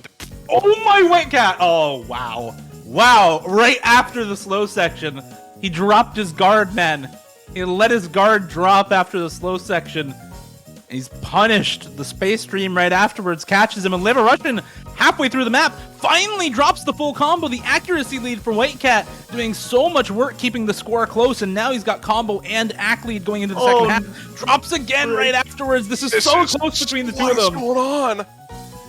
This accuracy lead from White Cat is literally all that's keeping him in the game right now. Lever Russian holding on to the combo. If White Cat drops one more time, Lever Russian is going to be taking the score lead. But he needs to hold, and he doesn't. He drops on the 1-6 burst there. And White Cat continues to hold his combo. Not anymore! What is going on? These trades back and forth. It's going to be a tight squeeze. And Liver Russian hold on to the combo advantage. He doesn't have AC. He can't make 2% right at the end of the map. He needs to hold combo through this slow section. These patterns have caught so many players through this entire tournament so far. No, he's not able. That's going to be it, White Cat is able to make it through that burst, and that might actually just decide the map entirely. There's still the ending. White Cat misses at the very start of the ending. There's still hope. There's still hope. He missed more. Right now, Lever Russian looking to secure the point. Is he going to do it? White Cat misses at the end. And Lever Russian, top 3. Oh, that was such an ass greaser at the very end. Wow. The lead changed like 9 times in the last 15 seconds of that song.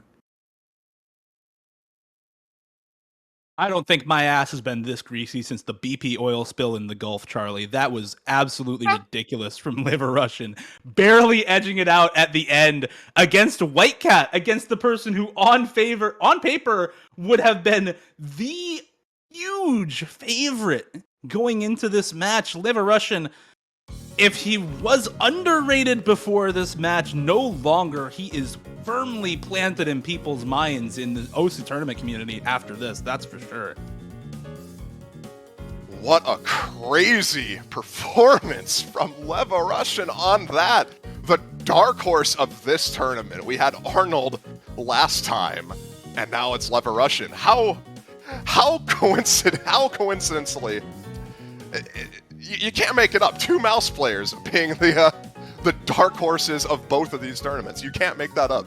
I know, that's like, it's scripted so well. Like, I'm so proud of our script for this one, honestly. Having a nice close match there to seal it, to bring Lever Russian in. You just love to see a good storyline.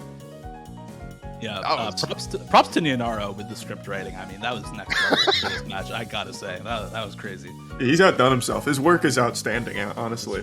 It's true. That was wild. That has been probably one of the best moments I think I've ever casted in quite a long time on this game, and I've been casting for a while. That was really good. Yeah, very few come close to an upset tiebreaker like that for top 3 in the greatest OSU tournament of all time. I mean, honestly, it's just a crazy match. Yeah, I've never seen a match get that close. That was as close as you can basically get. So, now we're going to have Lever Russian squaring off against Utami for Losers Final. This is for 3, and then to play Malashevsky in Grand Finals here. Maybe get that bracket reset. Well, we'll see what happens. I believe the Losers Final is going to be going underway relatively shortly. Utami was looking pretty good. But Lever Russian actually outscored him on quite a few maps on that Pool A. So I actually might think Utami bans Pool A here. We're probably going to see Pool B or Pool C. I'm not too sure what Lever Russian would ban against Utami, honestly. Yeah, we can directly compare a lot of scores between these two. And honestly speaking, Lever Russian just having a very solid time on a lot of these maps in Pool A in comparison to Utami. Now, Utami might have just been waking up, right? He woke up 40 minutes before his match, so you got to take into account there's a bit of a sleep debuff going into it for Utami. And he has the potential to pop off on some of these maps. We saw him full combo, for example, the double time map, Emotional Bringback, that Liver Russian got 867k on. We saw Utami full combo that yesterday. So he's got the pop off potential.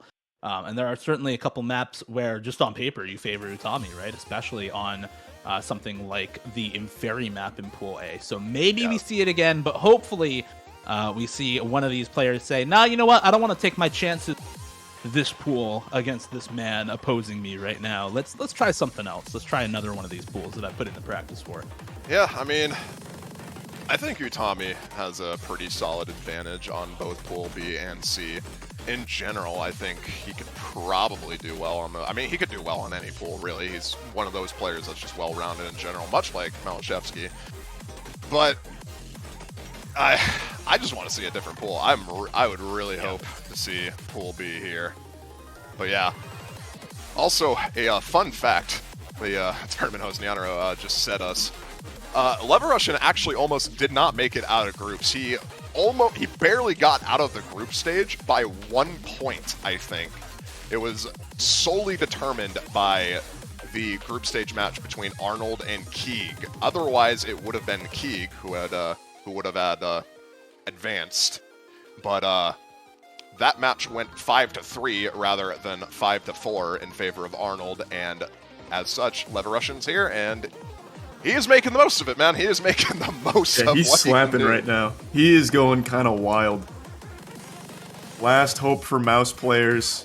We had one in second place last year, so it would be pretty crazy to see him beat Utami and make history repeat itself here, but I guess anything's possible. Yeah, it'd be crazy if that happened. I'm not gonna lie. It's I already think... crazy, though, that he was able to beat White Cat, right? That's not the true. result you That is expect true. on paper.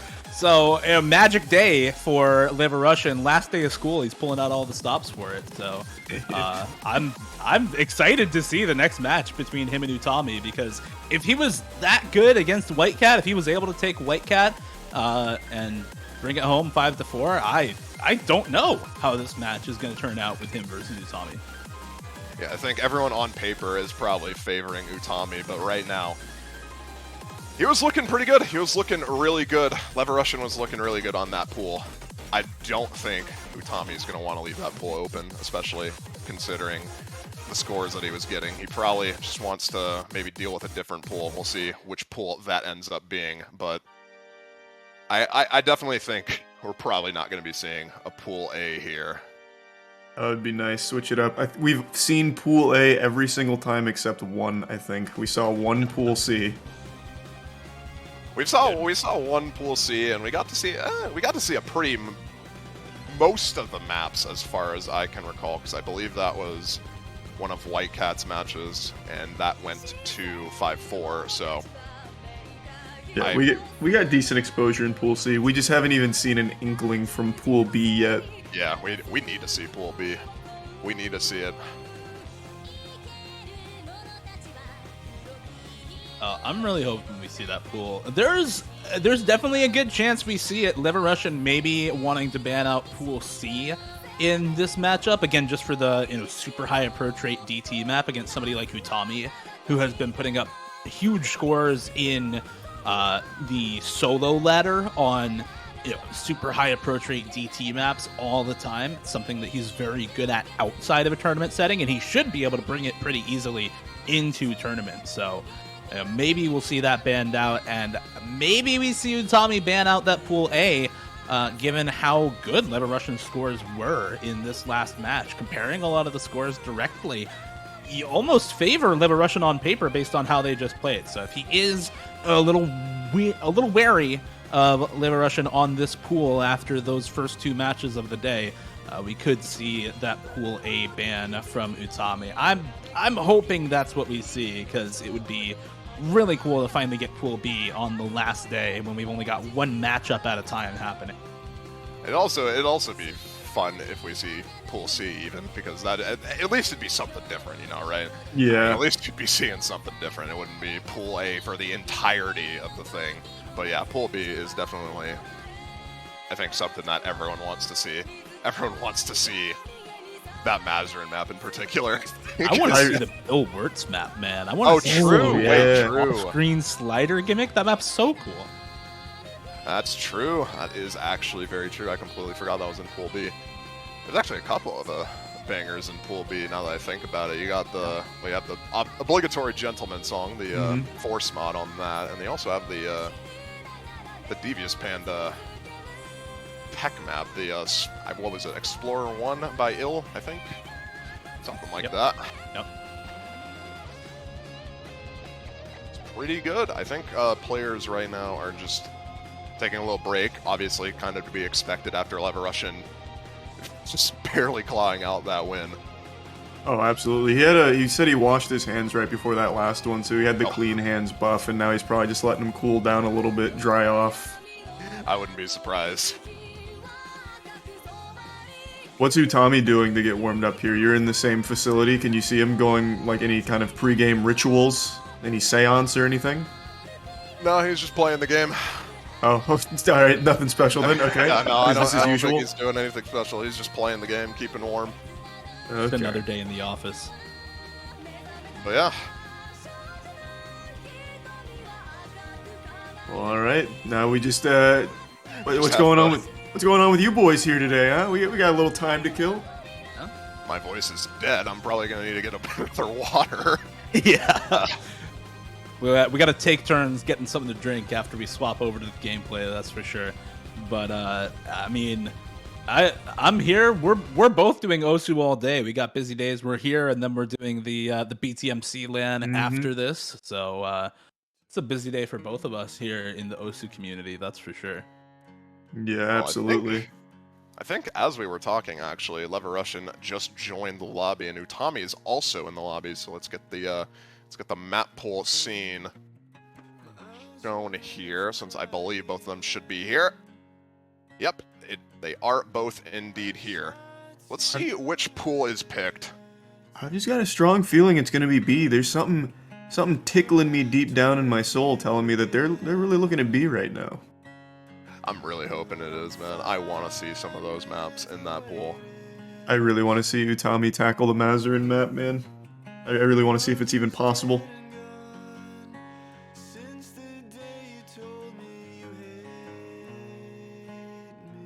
Well, like we said, don't think A is going to be too likely here. So we will at the very least see a different pool. But will it be pool B? It's the question.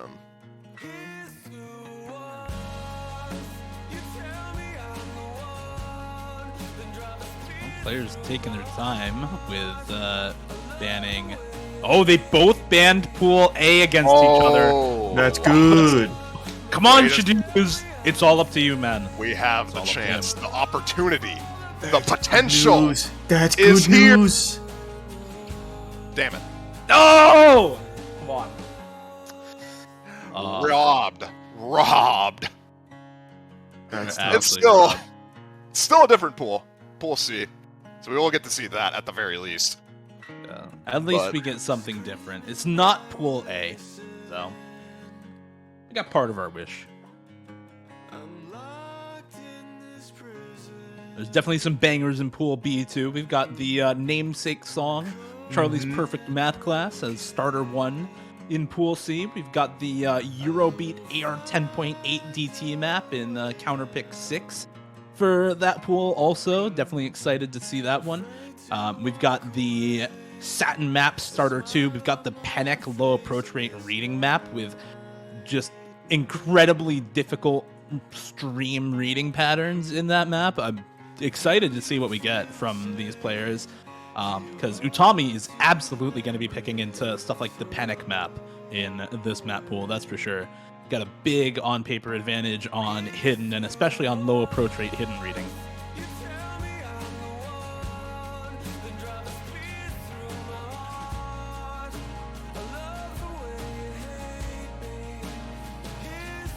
Let's see what Utami decides to strike first. He did win the roll, so he gets 1 strike, and then Lever Russian to follow with the next 2 strikes after that.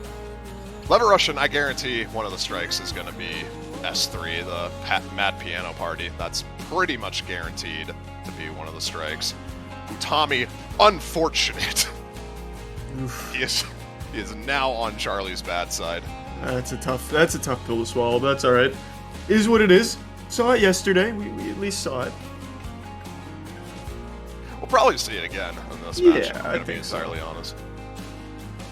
But yeah, I think Leverushin probably just going to ban S3 for a guaranteed one. Not too sure about the other one. S4, it seems like. So not actually wanting to deal with the more speed-oriented map, 230 BPM stamina on that one. So remaining in between S1 and S2, gonna be S1 striked out, so we will be seeing the Satin map, the Satin alt map, as the first pick. Yeah, I mean, I think it makes sense for Leverushin because we saw in the last two matches, right, Utami looking so good.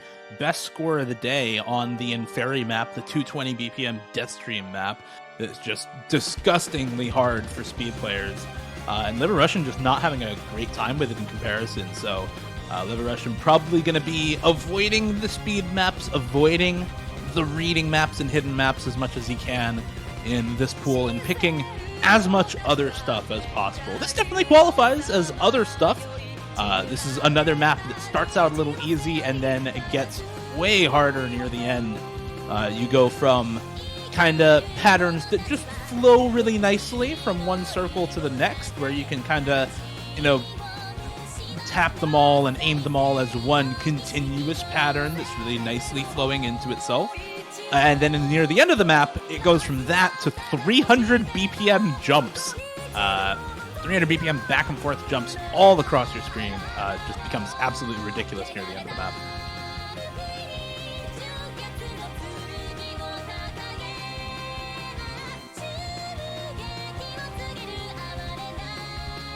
We did see Leverushin end up beating White Cat on aim in the last matchup on in Pool A, the Starter 1 map. So maybe Leverushin feeling pretty good about this one up against Utami. Had it left open for a reason. S1 and S2 were the last two maps available, so has to feel relatively solid with this one. Leverushin had a great time on the alt map in Pool A also. The map that looks a lot like these long note chains that have really high spacing between them. They had a pretty solid run of the Starter 5 map in Pool A that has really similar patterns. So, yeah, maybe we'll see him be able to take this pick. Utami's aim is very good. He's a super solid aim player. But, yeah. We do not have Scorby 2, I just realized that. Oh, yeah, tell the rep to abort. We don't have Scorby 2 on this one. Abort! Abandon mission! Shadoos! Abandon the mission, thank you. Just a bit of a hiccup. Hey, it's all part of the wacky experience, baby. In any case, we'll be getting underway with the first map now that we'll have that fixed, hopefully. That's just a little warm-up there, getting them accustomed to the first 20 seconds of the song. Yeah. They are now going to both miss on the first 20 seconds of the song. I absolutely feel that coming.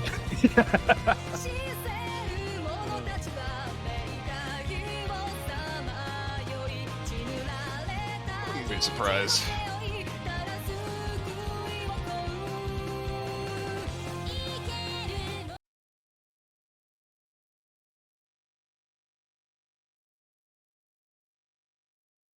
In any case, we'll be getting underway now with the first map of the match.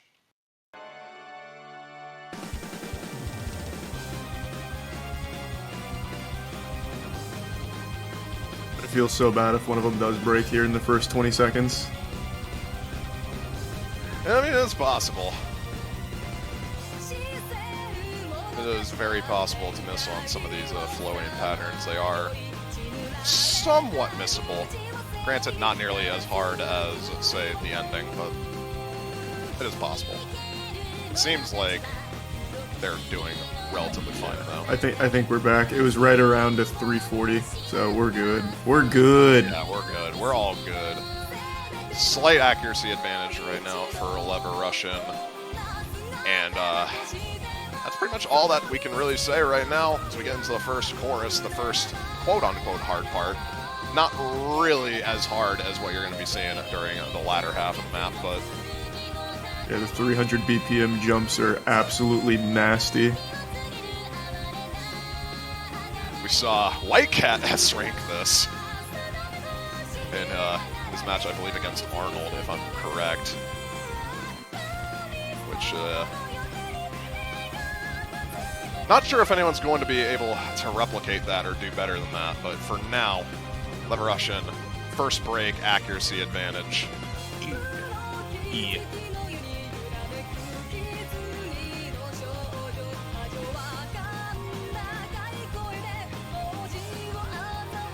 This is going to come down to who breaks first.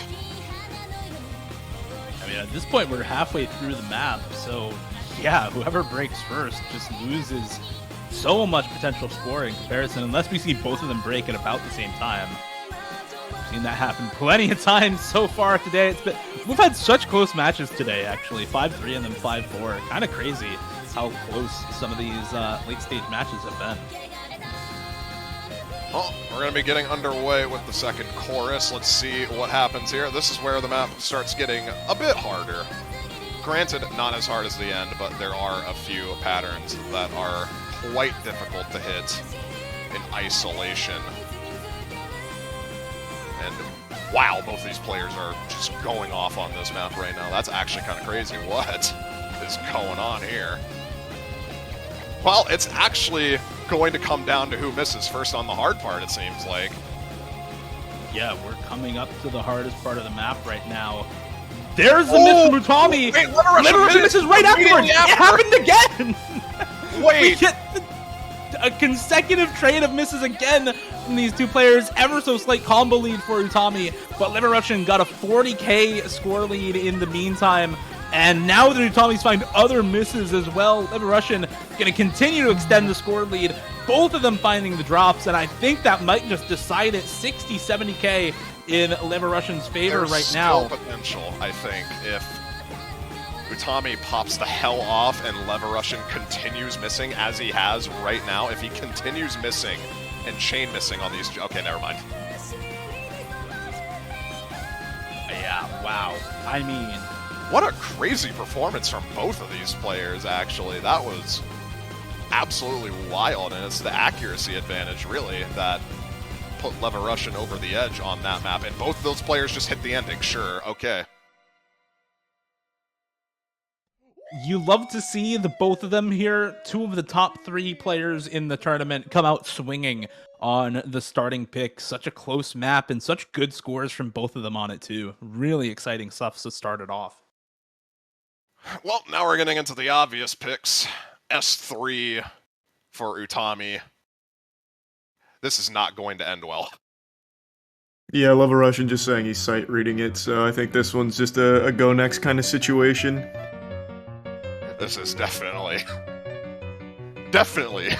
a go next situation, I think.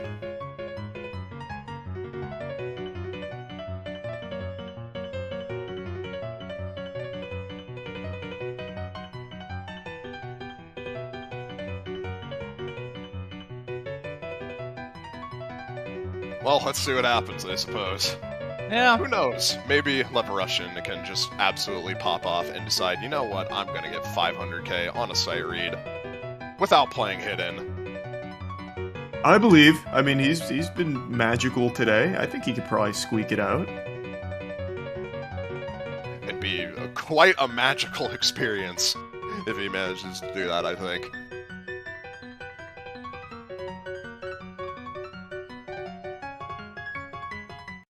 Yeah, I don't know about that one. We'll see how it goes. Just let the man. Just let us believe, man. Let you dream. Let you dream a little bit.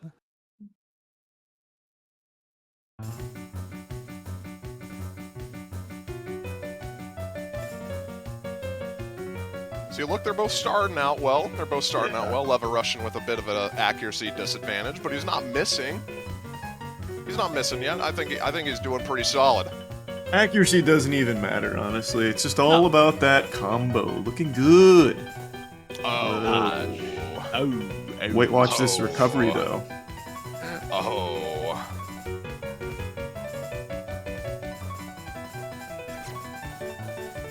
You watch this recovery though?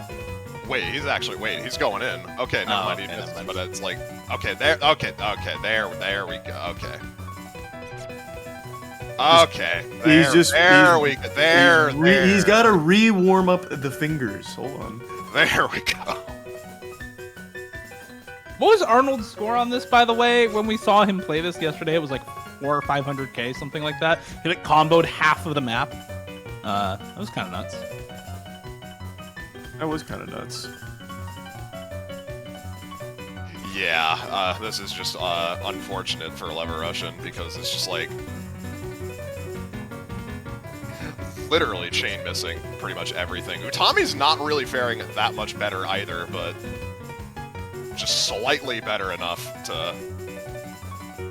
This is way closer than I thought it was going to be, actually. I thought Utami was going to do way better on this map, but also not having a good time right now. Well, I mean, I think, unless Utami just chain misses the entire ending and Lever Russian FCs the ending, I think this is pretty much set in stone, especially with that miss now. Yeah, both these players just not having a really fun time on this. I don't know what's going on, but Utami is still going to get that point. That was, Well, it wasn't clean. That was... No, it was not. It was not clean. But what a clean he got the point! point. And we went from double like 600Ks, you know, 10 miss for each of them on the 8-star aim map to like double C ranking the reading map in Mad Piano Party.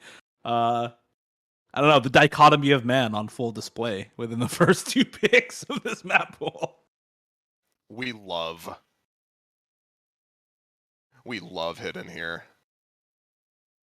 But yeah, that's the first obvious pick for Utami down. I think next up is probably going to be Lean Into the Wind. And, ooh, here's a map we haven't seen before. It's Kishinjo, set 03, the C4 map in this pool. We have not seen this on stream. This was not played during the Arnold and White Cat match. Let's go. Is this the Toho remix? This is indeed Yes, the this Toho is remix. the Toho remix, yeah. This is the one that has all the really wacky types of angles and spacing changes all over the place on Hard Rock too, which I think makes it a pretty good pick for Lever Russian. This is on Hard Rock, right? If I'm not mistaken, for C4. Yes, this is indeed Hard Rock enabled. This is around CS6 as well, so there's somewhat of a precision component, but it's a lot more focused on general aim consistency, as well as a few rhythms.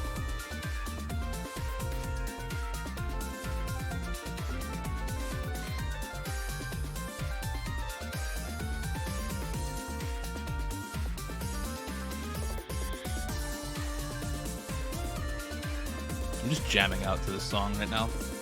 Yeah, Jamming out in the Toho background. slaps. Yeah. I feel like all of the Toho remixes are actually surprisingly good if you haven't played the games. So, worth listening to.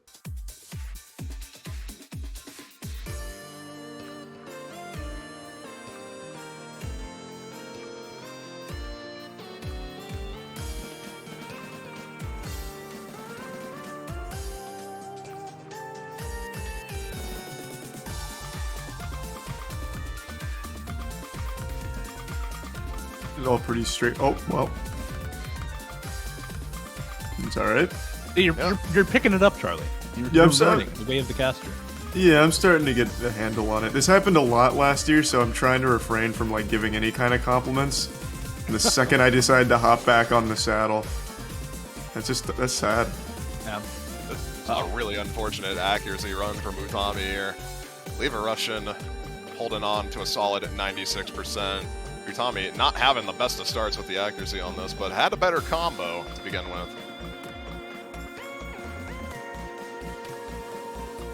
Still plenty of map to go, so any break from either of these players or act drops really is not going to matter as much as it might during the middle section of the map, just like that break from Utami. Definitely not going to really matter as much, but he needs to build up a combo relatively soon if he wants to get back into this. And Lever Russian is just looking very dominant on this right now. As soon as I say that, man. As soon as I say that, man. I don't think it matters too much, though. Tommy also trading every miss from Lever Russian and finding more misses himself in between. Plus down 8% AC, so currently not having the best of times. Less than half of Lever Russian's score on this map right now. Finally, an untraded miss, though, from Lever Russian comes out. Tommy, okay, well. This map is really hard. We're just all participating right now in the classic caster curse. To be fair, this map this map is pretty hard. This map is pretty hard. It is very hard to... It's very hard to be precise on maps like these, which just have all these sorts of flow changes throughout pretty much the entire map. It's just absolutely ridiculous. But I think this point, at this point is all but Lever Russians to take home. Both of them missing on the slug part here.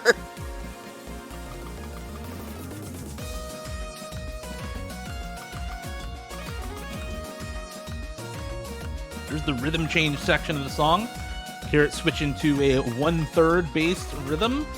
So single taps speed up and streams speed up. You'll get a much higher BPM for streams, 192 BPM single taps or 192 BPM streams in this map now. As opposed to the 128 you see in the bottom right. Seems like Lever Russian handling that section a little bit better. Dropping the accuracy, though. He's down below that 95% mark now. Was up above 96 pretty handily earlier on in this map. So that part definitely taking its toll a little bit on him.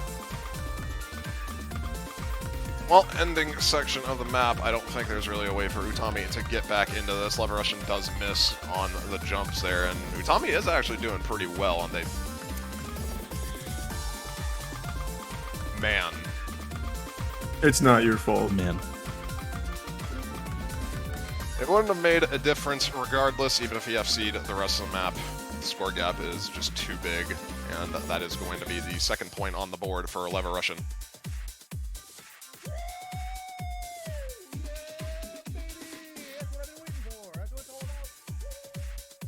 Well, we knew that one was going to probably play out that way.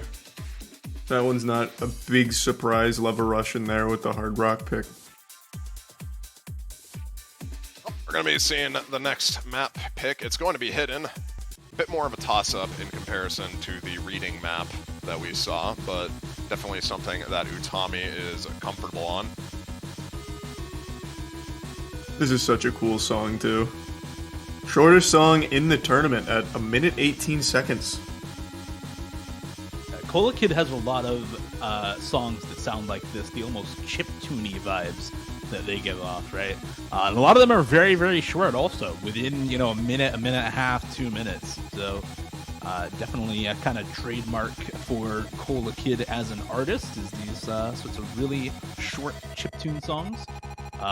Iconic mapper for this one as well, Miss Magius, the mapper of Big Black and Airman, such classics. This one definitely paying tribute in some sections to Airman, but with a really, really tough streamy section in the middle of the map, where you're forced to go from really hard to aim patterns, like we see at the start, to really tough streams right in the middle.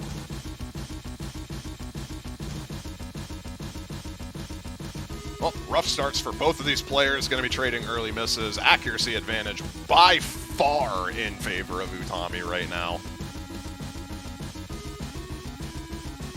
Yeah, well, as you mentioned, Hidden is just not one of Lever Russian's strong suits regardless. So, this isn't super surprising. He's doing relatively okay, all things considered. Utami is going to be dropping on that little overlapped stream, and Lever Russian is actually He brought it back. He's actually getting a very sizable combo build up on the slow part here. Look at the score lead. Yeah, just the score is going nuts. Oh my god, that is the problem with these slow maps. He is going to miss immediately after. So it is now going to be a lot more dicey, but I actually think just comboing that straight up might have just won him the map.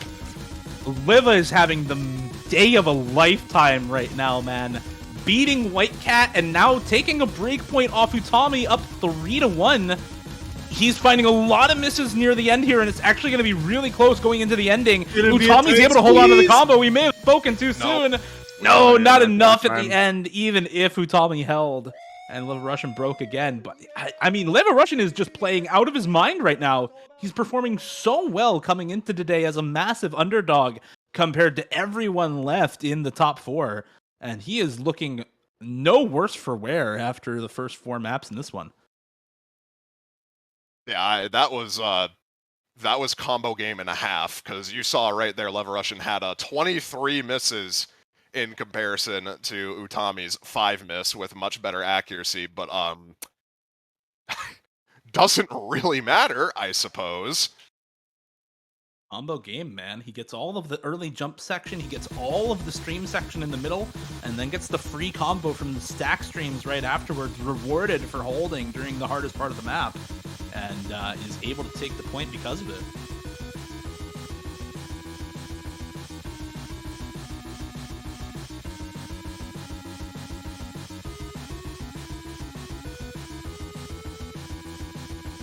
Oh, No.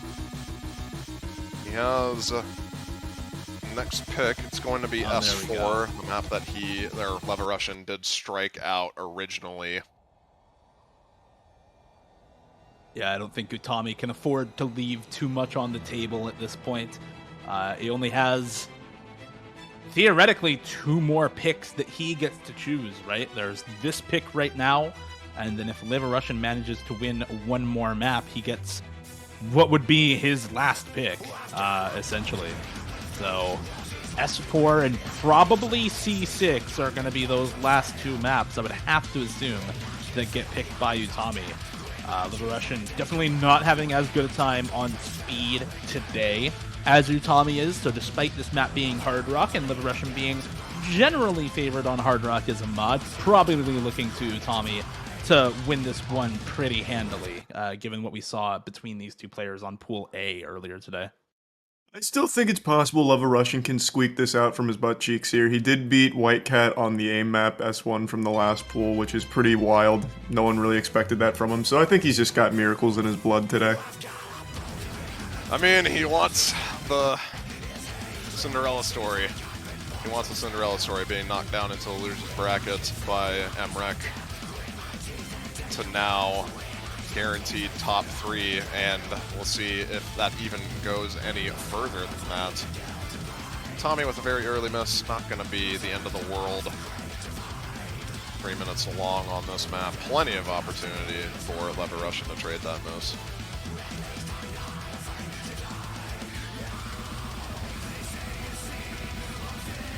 We get into the fun part of this map.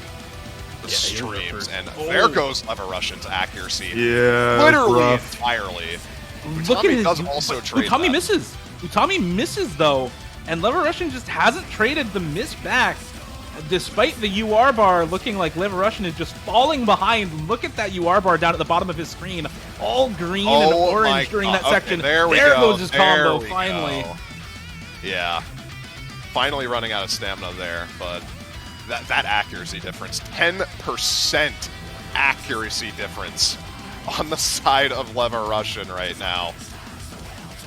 And I don't imagine this lead is going to be his for much longer, even with the combo that he built up there. It's just that accuracy, you can't really recover from that, and you can't recover from that miss as well. Yeah, this is why we call OS a combo game, man. If you are able to hold on to that combo, I mean, there's basically infinite scaling score multiplier with this game, so holding on to that combo is super, super important. And Utami finally able to hold on to the combo himself, has much better accuracy, is obviously more comfortable on this map in general, but just had a little bit of a shaky start with the combo on this one. Finally now is looking really solid here in the second half.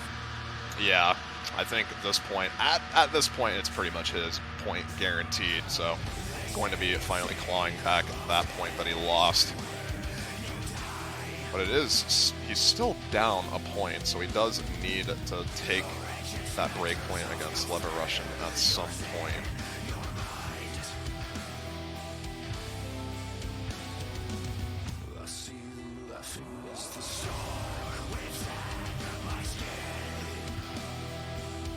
Very solid score from Utami at the very end here, though.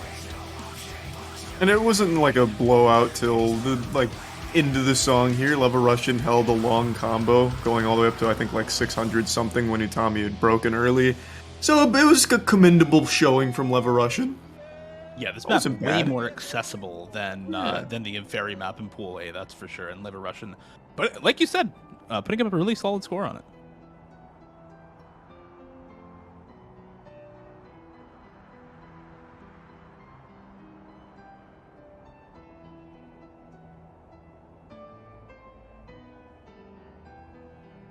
Well, let's see what Lever Russian opts to pick here. The remaining maps, I'm going to be honest, don't really speak to me aside from S5 for Lever Russian. Maybe S1 if he wants to go for that, but I think everything else just in general, I think favors Utami a lot more.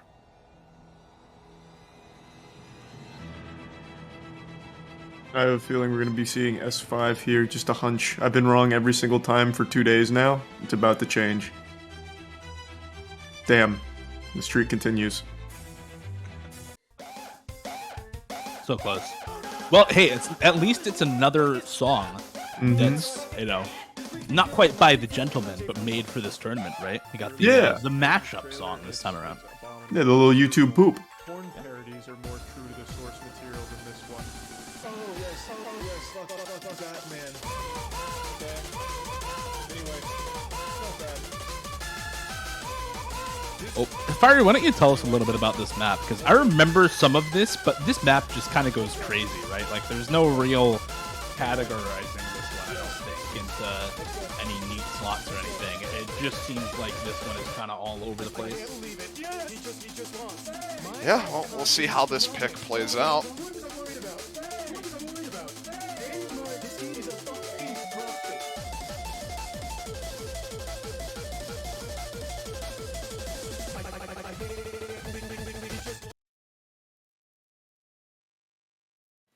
Ah!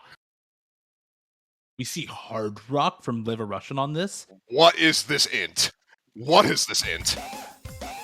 Yeah, I'm thinking Lever Russian is just uncomfortable on this map with AR9 and deciding to go with Hard Rock. It makes it so much more of a mechanical challenge, though.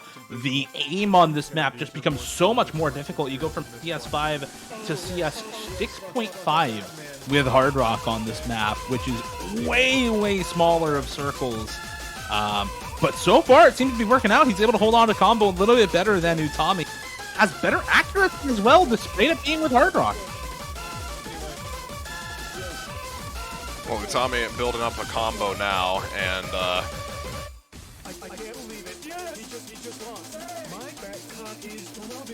this combo advantage is getting pretty massive, all things considered. It's getting away from him a little bit here.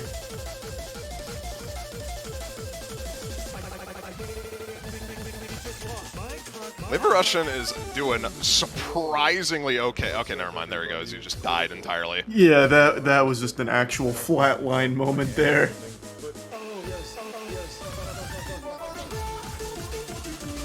Ooh, that slider break from Utami on that is not going to matter too much as Lever Russian immediately trades it, but this is a lot closer than I think we would have thought on this map.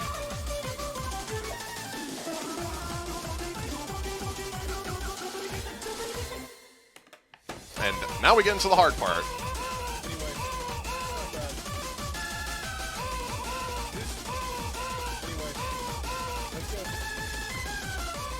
And unsurprisingly, Lever Russian struggles to combo that with Hard Rock. Yeah, that's just so tough. Made even more difficult with Hard Rock. Despite being a little bit more comfortable on it with reading, I mean, you can see even his accuracy a little bit better, still higher rack than Utami by the end of it. just not able to hold on to a combo because the aim on that map becomes so difficult with the addition of Hard Rock. So it's a good strategy. Did not pay off though.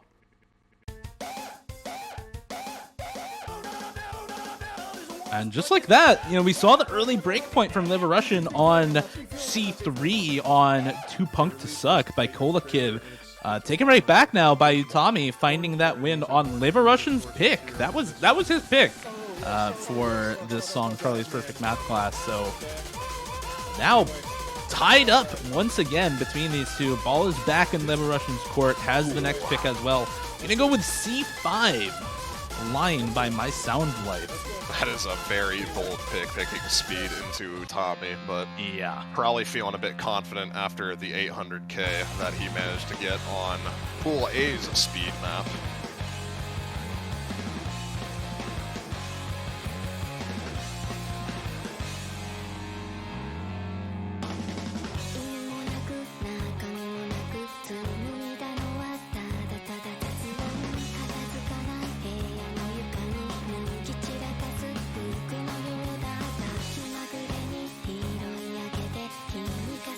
We'll see how this plays out for him. I think this is a toss-up pick in general. I mean, to be fair, most of the rest of the maps, I think, are just going to be toss-up picks.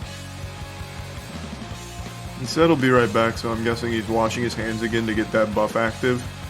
It worked in his last matchup against White Cat, so we'll see how it pans out here.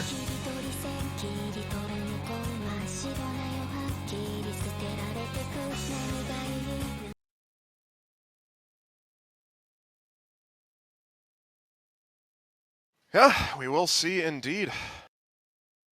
Relatively accessible double time for this one.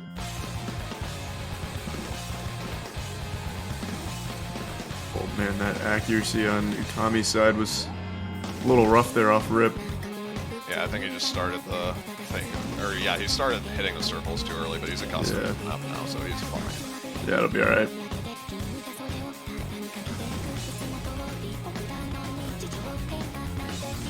Even despite that accuracy deficit, just because it was at the beginning of the map, he's actually, or well, was holding on to the score lead, even with that lower accuracy.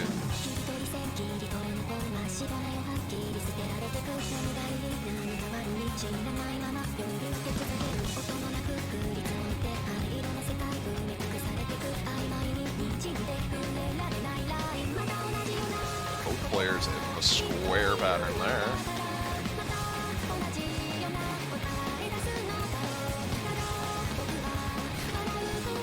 Lever Russian right now with the slightly higher accuracy, which is now dropped completely. And oh my god, both players drop on the same pattern. No way! Every time, man, every time we see both of these players hold on to big combos on any map, they always seem to miss in the exact same spot. Just a testament to how good both of them are, really performing at the same level today. Missing even on the same spots on maps where they're close. Ever so slight combo and act lead for Liver Russian, giving him the score lead at the moment. But oh no, what? Still miss for Tommy right at the end of that stream too. And now bigger combo lead for Liver Russian, better act lead. And this pick, Liver Russian misses immediately after. Hold on a second, here we go.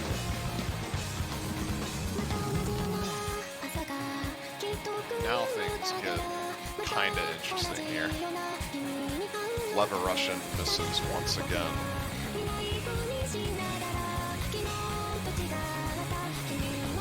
Then this is going to be dire, just like that. Goodbye, no. Lever Russian on that stream. Goodbye, everything that he's doing right now. And Utami is just going to pop the hell off on the ending of this map and secure himself match point.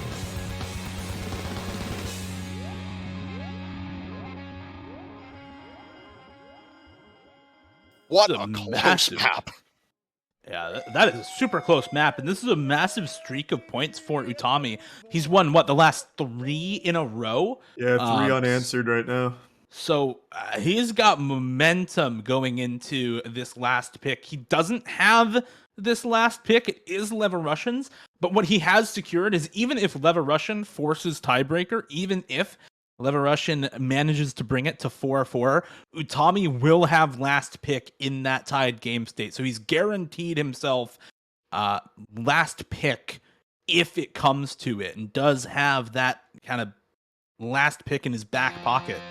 So should feel really, really good about where this matchup is right now. Leverussian really on the back foot after starting off so strong in this one.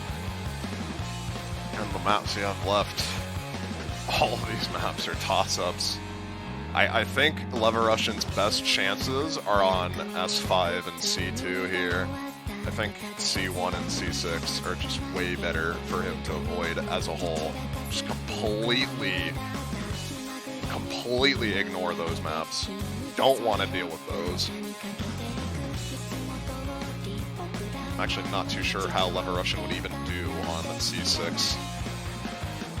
Tommy practiced that map, then that could be very scary. Yeah, it's become such a tough pick for Leverussian. It's going to be C6, actually. We're going to see it AR 10.8 double time here. The Eurobeat remix of another Toho song, actually.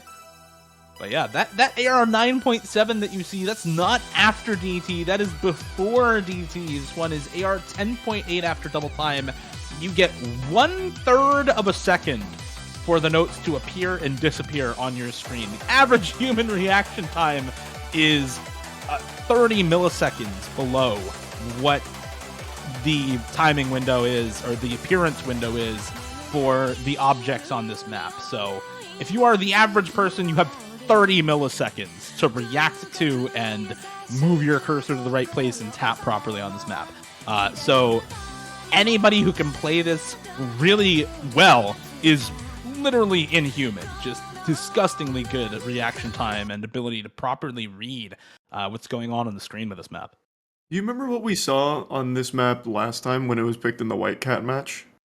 Yeah, the White Cat versus MREC match. I think White Cat was the only person that was actually playing this well. Okay. Because you just don't see this type of map in tournaments, really. You don't see these types of super fast AR-11 style maps in tournament, where they're just... it's so hard to react to the notes. Like, they're literally appearing, and then you have to press. Like, you don't have time to aim. And both of these players right now just making it look easy, especially Tommy. Look at that accuracy.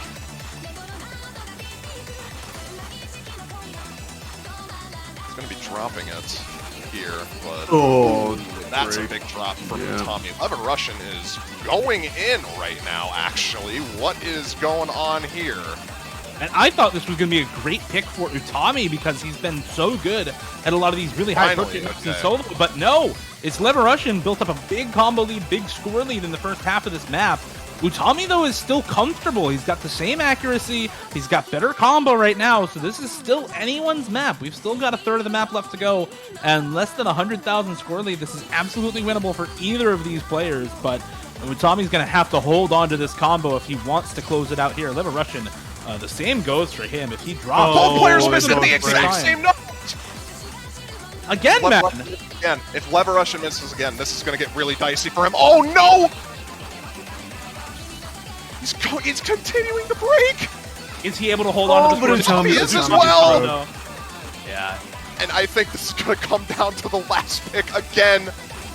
Oh my god. Pretty much. I think every single one of Leverussian's games have gone to Game 9. Charlie, you've got the bracket that OS tournament hosts dream of right now. Double tiebreakers back-to-back to start off the final day of the tournament. Actually, such an insane start to the day. Yeah, the script is just going super well. I'm glad people are enjoying it. We worked hard on making the storyline.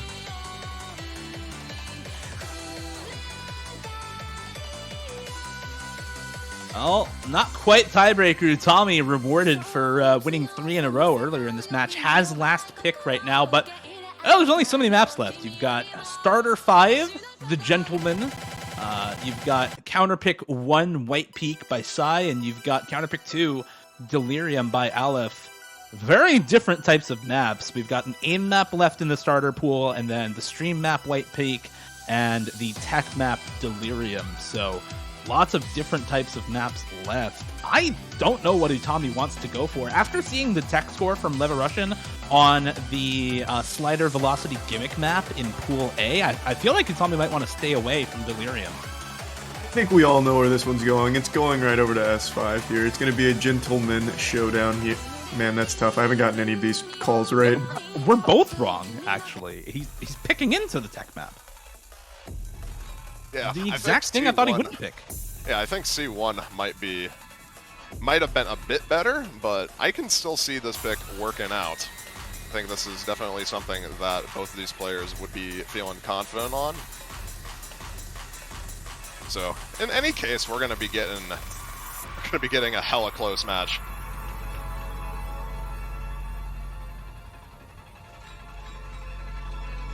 I am so excited to see where this goes. This is kind of the most standard slider map that we have out of the three pools. Still very, very difficult, though. Lots of really big, really fast sliders all over the place in this map. Lots of really wonky slider shapes in this map that are near impossible to follow normally. Lots of big space streams and cut streams in this map as well. Patterns that have, long note chains that are really spaced far apart, or that start and stop within the same note chain so that you have to start and stop your aim along with them. Just really, really tricky stuff all over the place in this map.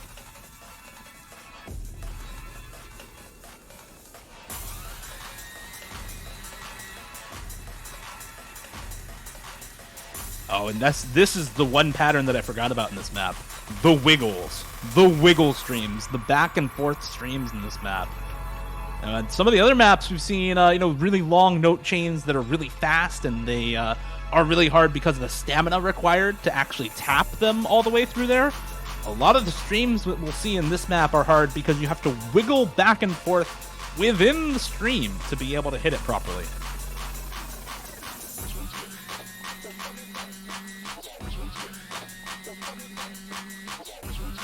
Not at the hard part quite yet, but we're going to be starting on it relatively soon, as in pretty much after these long sliders. Let's see just what we're in store for here. Let's go. Very good start from both players. Looking pretty good.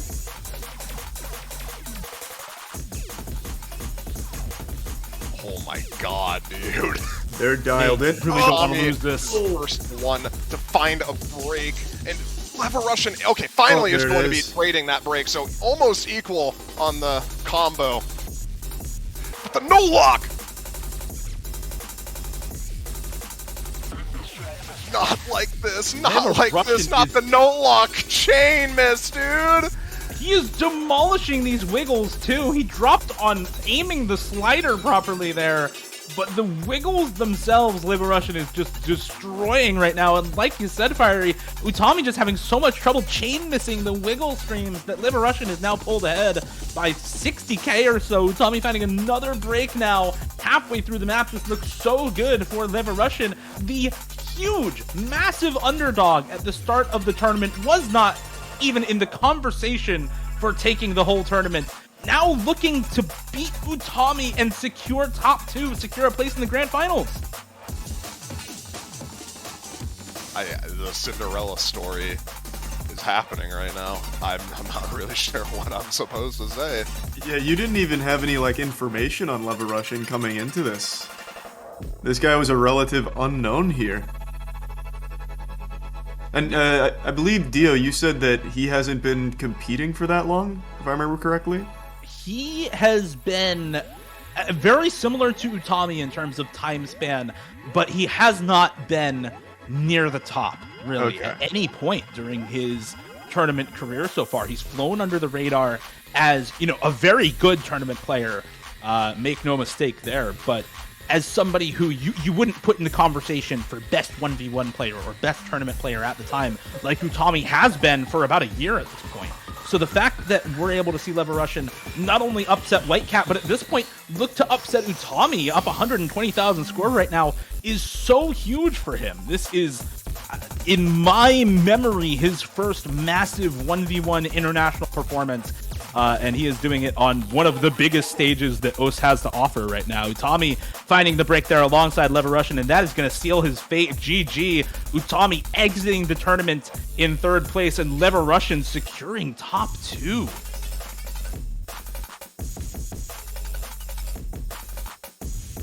I don't know what to say. I'm out of words. What an impressive run. Has every single game from Leverushin gone to Game 9? I'm pretty sure all of them in lower bracket have. I can't remember in winner No, side. they have not. I remember distinctly there were a few that did not, but Really? yeah, there I believe were a couple losers matches that didn't, but Because everyone we've seen has been Game 9 from Leverushin. that's that though. Wow, what an upset. What a... you called it Cinderella story, Fiery, for Leverushin. He's been almost sitting out of competition for some other tournaments, doing a lot of map pool help and on the stuff on the staffing side. And now, I mean, apparently his experiences there have just supercharged him for this tournament. He is playing out of his mind today and managed to upset 2 of the favorites to win the tournament in a row now to force himself into top 2. Yeah, well, the question now remains, can he do the same to Ristal? And also, the secondary question, can we see Pool B? Oh, Pool B would be kind of nutty right now. Can we see Pool B? Oh, Can we see it'd be Pool so B, good. please? Be so good. So, in the history of Osu, how many times has, like, the lower bracket won? Because in Osu, it's going to Game 9. Like, There's been a decent amount. Sorry to interrupt you, but there's been a decent amount of matches that have gone, I think, the full distance, where they have just they've won winners, or they lost in, I think, the first match, and then next thing you know, they're going into losers bracket. They're in the losers grand finals. They win that. They're going into the grand finals now. Next thing you know, bracket reset happens and they win like 6-7. That has happened quite a number of times, as far as I can remember. really? Yeah. It seems like that's such a tall order since there's so many games you have to play. I feel like just the stamina required is wild. Because in most other, like, games, bracket reset, you're going, best of 5, maybe best of 7, but here, going all the way best of 10, that's a lot. That's a tall order, and to do it twice, I feel like is really tough at the highest level. So I'd be really beyond shocked to see Leverushin go the distance here, but he's been making miracles happen all day.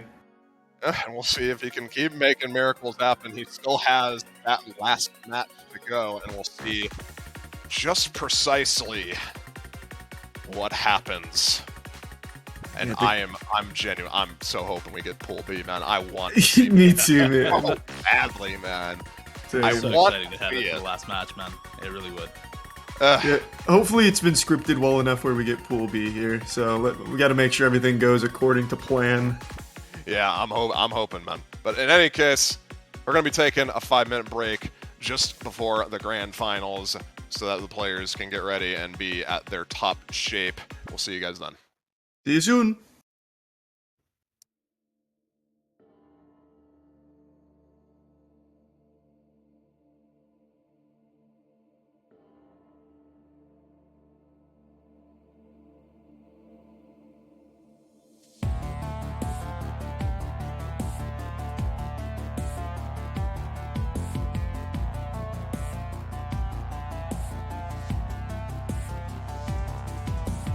Our ejaculation fuels their automation.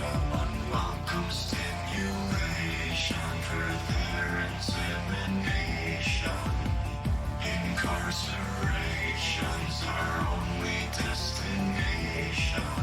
Testicle stations our only occupation. There's no escape from monsters they make from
forced participation in robot masturbation, humiliation and penis irritation. All this devastation for a wiener donation. There's no escape from monsters they make from cum.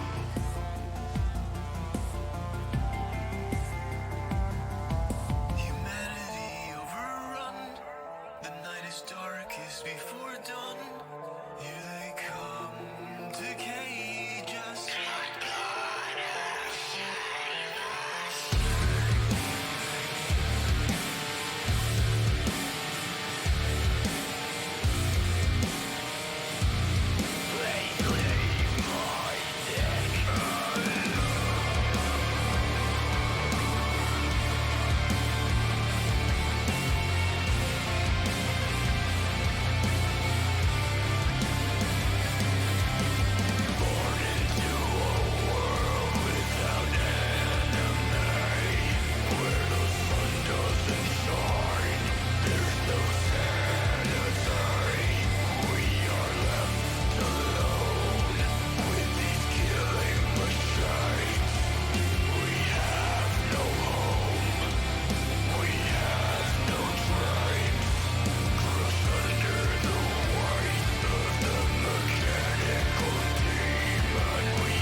Hello, hi, I'm a 2019 guy. I don't need drugs to get high. I have Soylent and wine.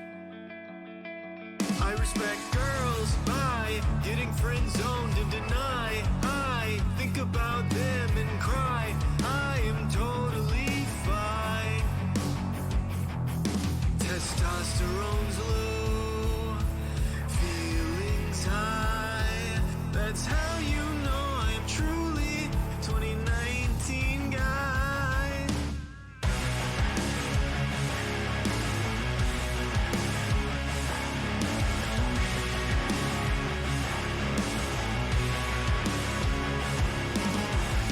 My dick's not big. My girlfriend fucked my friend. You say I'm down on my luck. I say it's a win-win. 'Cause I'm a cock. And I hope he fucks her good. In a way I wish I could. I just want to.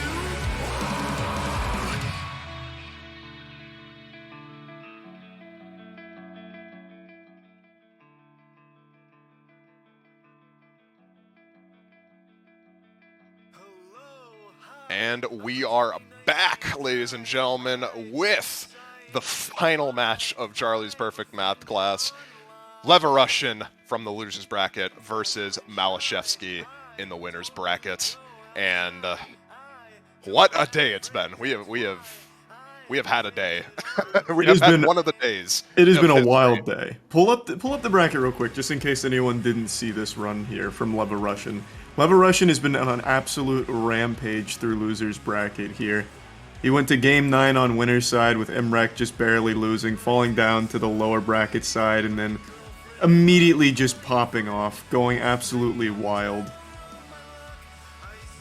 Yeah, like winning against Kurumi, or better known now as Lol234, then beating Karcher, one of the underdogs, but one of the favorites as he's been popping off in solo play recently, then beating Bartek, then beating White Cat today, and now beating Utami, and now he has to face off against the person that beat Utami in the first place, Malashevsky, in the grand finals. He's got a tall order ahead of him. And we'll see.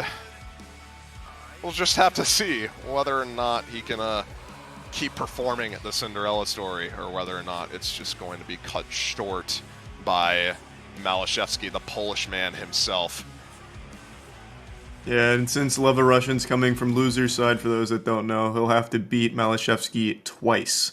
He'll have to reset the bracket and then beat him all over again. So it's asking a lot of a human being, but Levorushin's been playing like no mortal has before, playing way above what most expected from them. So I think it's going to be close. I think it's going to be a good fight at the very least, or at least I hope so, if everything goes according to our script.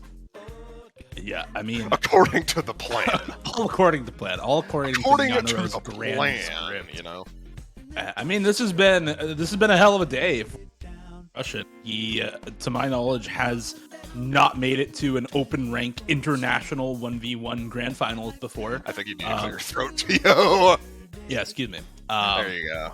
But yeah, I mean, he is performing out of his mind. He's beat two of the favorites to win the whole tournament back to back now. Two of the players who, you know, we were comparing to Vexay at the start of the tournament yesterday, at the start of the bracket stage. So for him to be coming out on top twice in a row in tiebreaker is huge. It's so massive. It's ridiculous, yeah. And, you know, on paper, you favor Malashevsky. He's got the tournament history. He's got the skill cap. He's got the proven skills and experience in these tough grand finals situations. But Levorushin's got the magic today, man. I don't know what it is about today, but he came to play. He came to win. So I am super excited to see how he does in grand finals, because it has been a pleasure to watch his matches so far today. I'm hoping that the grand final is going to be even more so of a pleasure to watch. I want to see this taken to bracket reset. I want to see the magic run happen. I want to see it. I believe in the dream, and just like last year, we have a mouse player in grand finals. We did it. We did it, boys. We're Finally, back. the script is coming true. That's right. It's all going according to how we intended. And I think the players are going to get underway here pretty soon. But before we get in there, what do you think the odds are we see Pool B? Realistically, do you think we have a good shot? I think so, yeah. I feel like if Leva is banning Pool A against Utami, he's definitely banning Pool A against Malashevsky, because, I mean, Malashevsky literally just beat Utami on Pool A. So I don't think he'd want to deal with that. Malashevsky might ban Pool C, and if he bans Pool C... According to the script writers, according to the script writers, he is banning Pool C. But actually, though, according to production staff, neither of these two players has banned Pool B in the entire bracket stage so far. Neither of them have banned Pool B once. That's so if good. we're gonna see it, we're gonna see it now, because this is the time. Neither of them have banned it so far. I hope we see it finally. Very, very good chance that we get it here. Yeah, I'm excited, man. I'm excited. I want to see just precisely what happens here. I'm really excited. Yeah, I'm just really hoping that it's not some kind of one-sided just fucking stomp. That would be really underwhelming after a run like this. That'd be sad. That'd be sad. I'd be feeling bad. I'd be feeling really bad. Yeah. The magic just all goes away at once. The fairy godmother says screw up and just flies away. Yeah, like piece it out, piece it up. Oh, God. I don't think we'll see anything like that. I really think we're going to be in for a real nice one. So Yeah. it's just a matter of, will it be on Pool B? I want to see the Mazarin map more than any other map in the entire tournament. I so want to see that as well. Especially with Levorushin having somewhat of a speed advantage. He could go into that actually and win that against Malashevsky, but we'll see. In any case, both the players are in the lobby, and we'll get switched over to that right now, and let's see just what we are going to be dealing with here.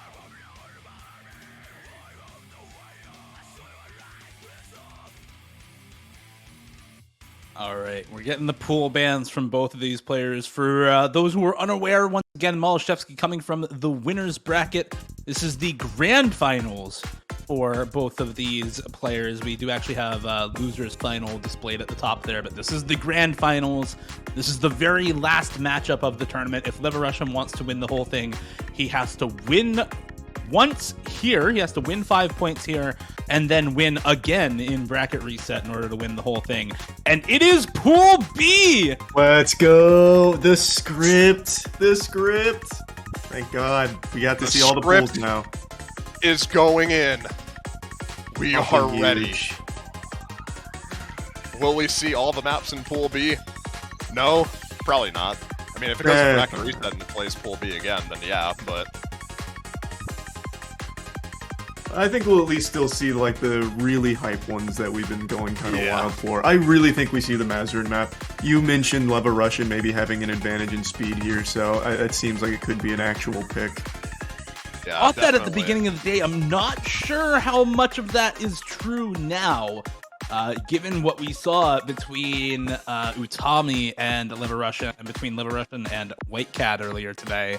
Maybe we see Malashevsky pick it instead if he feels more confident, because Malashevsky, frankly speaking, had a really, really good score on. He had an okay score on the Ophidium form, so it might just end up being a toss-up between the two of them. But this map, a Betrayal Unforetold, it's just ungodly difficult. Just near unplayable unless you're a speed one trick type of map. Well, Malashevsky doesn't actually seem to want to actually deal with double time. He's striking out S4 immediately. That is the double time pick in the pool. In the strike pool. Let's see what Leverushin opts to ban as a follow-up to those two. S1 and S5, it seems like. So goodbye to the gentleman on that one. We get It's the okay. map full screen up here real quick. The gentleman will be back. They will be back indeed. And S2 as the final strike from Malashevsky. So guess what we're playing, guys? We're playing Rhythm Hell. Let's go. I know Devious Panda was really bummed out about not being able to see this map get played yesterday and about Pool B not being picked. So here's to make up for it. First picked in the grand finals, Devious Panda's custom for this tournament, Beyond Moist, the Rhythm Hell 2L map of Explorer 1. For those of you who don't know what we mean by Rhythm Hell, essentially you go from 4/4 rhythm to triplet rhythm Listen to the 6 song. octave rhythm. Yeah, just changes in rhythm and just do that all over the place. These types of songs have to be mapped in a way that is intuitive enough to the player, but part of the challenge with these is being able to correctly read when the rhythms change and what they change to.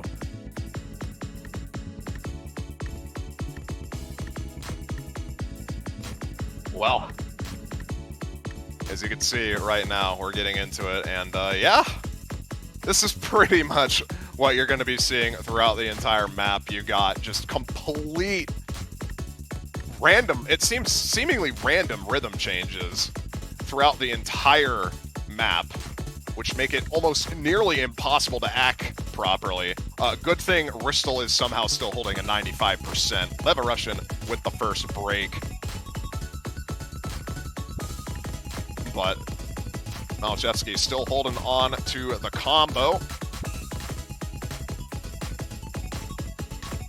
Yeah, part of the challenge with these types of maps is you focus so much on tapping correctly and hitting the right rhythms and speeding up or slowing down in time with the song that sometimes your aim can fall to the wayside and you just don't focus enough on it and end up breaking by misaiming. And that's what's happened to Leverushin a couple times now. Not the case for Malashevsky. His accuracy has suffered, but he's held on to the full combo. This is still an FC halfway through for Malashevsky on the starter pick right now. This is honestly, quite frankly, a ridiculous combo coming out from Malashevsky on this. I'm actually kind of curious to see if he holds through this section right here. Because if he does, there's a free combo section immediately after this into the ending. And oh my god, what is he doing? What are both of them doing, actually? I just realized Leverushin's also comboing this. Like, they both held combo through that. Yo, Malashevsky's looking at a full combo right now. There's no chance. There's no shot he full combos this. This map is dumb. There's no way. Even with the accuracy he has, like, this map is ridiculous to hack, and that 90% is still, I'd say, top tier accuracy on this with all the rhythm changes considered. Lever Russian missing once again, going to secure the point for Malashevsky. But what is he doing? What is going on? What is this, man? Ooh. Dude! Yeah, wow. This is actually just crazy from Malashevsky right now. He opens up with a full combo on the starter pick. Wait, he might miss on the ending because these stacks are weird. He might miss here. Nope, he doesn't. Nope. FC. Full Wow. combo to Wow. kick grand finals off. Wow. Good shit. Wow. Okay. Sure, dude. Whatever. That's so...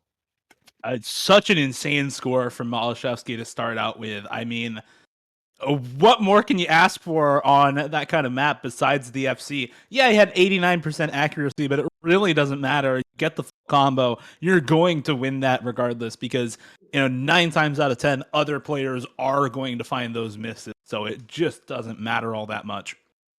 We are going to refresh our tournament client to make sure that all of the info is displaying properly. We had a couple issues with players' profile pictures not being displayed correctly, so we want to get that all sorted out first, but then we'll be back into it in just a second.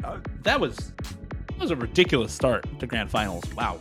And it immediately takes the wind out of the sails of Leva Russian there, coming in off an absolutely amazing 2 series back-to-back, and Malashevsky putting his foot down with a full combo. That's just a big statement.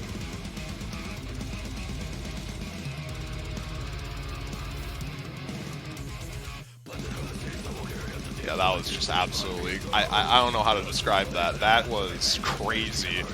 That is, like, top tier. Hold on. You know what I hear in the background, gentlemen? What song I hear in the background? Oh, no. I think we're going to get it. Oh, no. It's time. The next pick here no. for Liquor Russian is going to be C6. It's the Mazarin and Ferry map, the unplayable 250 No. Actually, I love Nyanaro for this script. It's popping off today, man. Oh, no.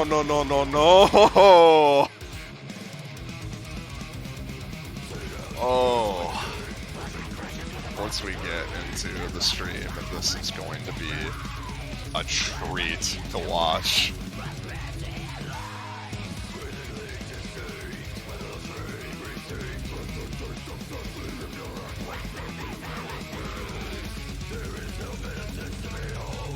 I'm gonna be real with you. If any of these players get above 100K, they just won. Like, they actually just won the game. Yeah. That's how hard this map is. I think Leva Russian's gonna pop off on this one. I just get a feeling. So far, all of my feelings throughout the entire tournament have been completely wrong until now. Watch this. I'm calling it now. This is where it's gonna turn. Yeah, It's this gonna is- be right this time. This is where my hunch is right on the money. Leva Russian, he might even full combo it. I'll just say it. I think it's impossible, but I'm willing I to think make that might be a bit wacky, yeah, crazy, maybe. and silly. All the three. Yeah, maybe I flew a little too wacky there.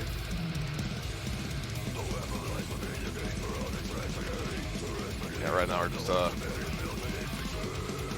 trying to solve the avatar issues so we can get that settled. We might have to be continuing without the avatars, which it seems like we are going to be doing. I'm not sure why they're breaking recently, but yep, you see it on the screen right now.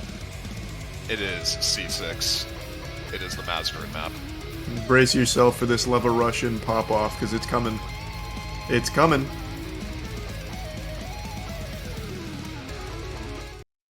I'm so ready for it, man.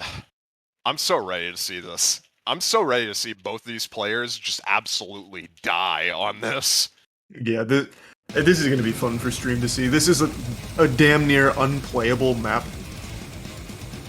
You're already getting You're already getting a feeling of this. Fun fact, this map was originally nerfed. This is the nerfed version. God, I can't even really imagine what it looked like pre-nerf.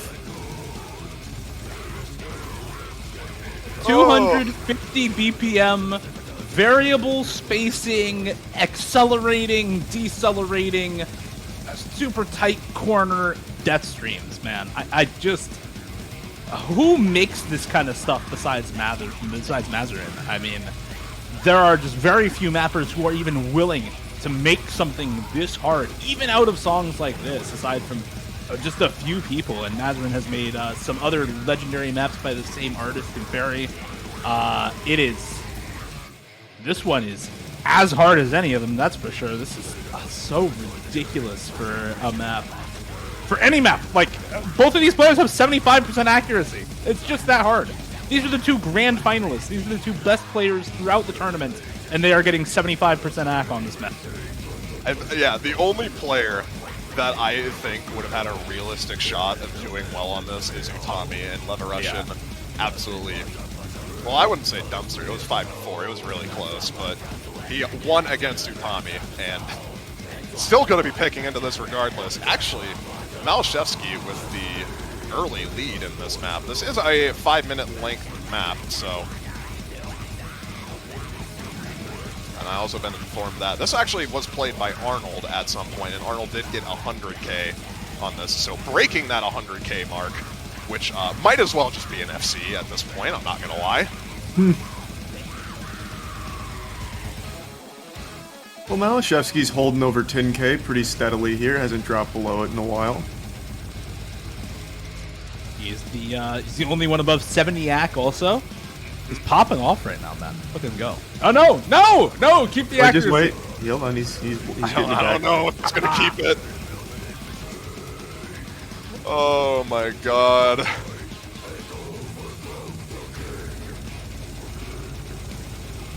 Yeah, dear God, man. Just look at this map. How do you play this? You can't. You just can't. I just don't understand. How does... Ugh. I mean, apparently you can't. Even the best players in the tournament right now are at 70 accuracy, right around 10k average. So... Yeah, and even Arnold, like, literally a player that is known for being good at speed, Arnold gets 100k on this. That's the type of... That's how hard this map is. It is absolutely balls to the wall ridiculous. It is very hard to understate just how dumb this map is.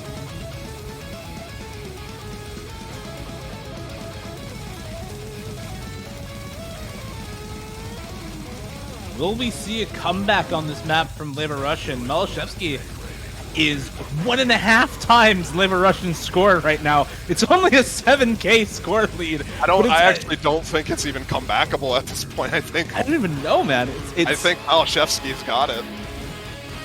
Because you might as well, like, the score gap might as well be like 200k at this point. You just have to account for inflation. Yeah, how is this only 8.5 stars, by the way? This shit should be like 9.5 stars. I mean, Oh. It's local star rating, but even with the new star rating, it's like 8.7. So, yeah, fun fact for you there. Yeah, that's still way underrated. This map is way harder than 8.7 stars. Clearly, by these players. I mean, we saw White Cat get 600k on the 8.4 star Hard Rock pick in Pool A earlier today. So, yeah, definitely an underrated map in terms of star rating. You're just seeing why. Leverushin has finally gotten up to that 15k mark, but Malashevsky cresting 20k here going into the ending. Better no combo. No combo allowed. Pretty good player.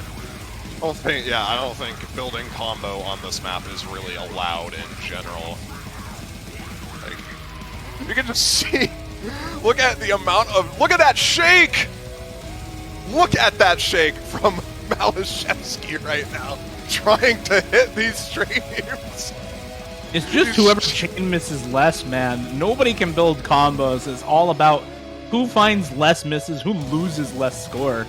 And neither of them have increased their score at all in the last quarter of the map. Oh my god, that shake from Bristol. This is such a good map. It's just so unplayable. Holy shit. It's Oh my so God. good. And just like that, Ristel takes the break point by 6,000. That was definitely very close throughout the entire map.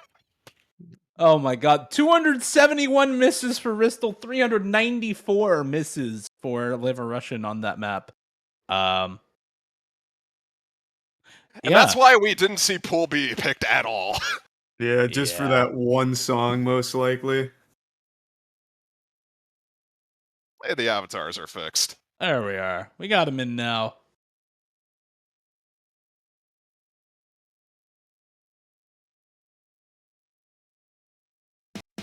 Yeah, Lev Russian saying his hand is dead after that. I can't really blame him, I'm not gonna lie.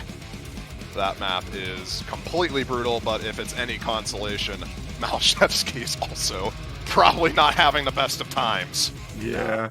That seemed like it was a pick for the fans there. I don't think he even really wanted to do it, he just felt he had to. It's obligatory. Yeah, for the sake of the script. Well, we'll see what other maps we get to see here. I'm hoping Lev Russian gets a few more points on the board. Here's the next one. Here's the next gimmick map that we were talking about that we kind of wanted to see, and a relatively easier map in the pool as well. Slow Down by Bill Wirtz. Yeah, this one's got some really weird sliders on it. They go off screen. It's really pretty interesting. Doesn't seem to be like the hardest map in the pool or anything, so I think there's a good chance we might even see like an FC on it. Yeah, Don't mind the stat screen, by the way. Yeah, this map breaks the stat screen because it does off-screen slider stuff, which the game client is just not equipped to handle those. So it just breaks. It just breaks and gives error messages. So instead we have these stat screen because the mapper he broke the game with this map. Love a bit of game breaking. Yeah, I love Oh, some who doesn't? game-breaking maps. Well, this is Force Mod, so both these players are going to be forced to take Hidden or Hard Rock. And we're going to be seeing Malashevsky on Hidden, Lever Russian on Hard Rock. This map is a bit difficult to ack, not just because of the sliders. The sliders are actually relatively simple to ack in comparison. It's these double taps right here that are going to really trip you up.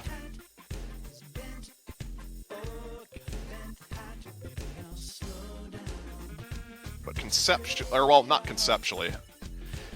Mechanically speaking, this is probably one of the easier maps in this pool.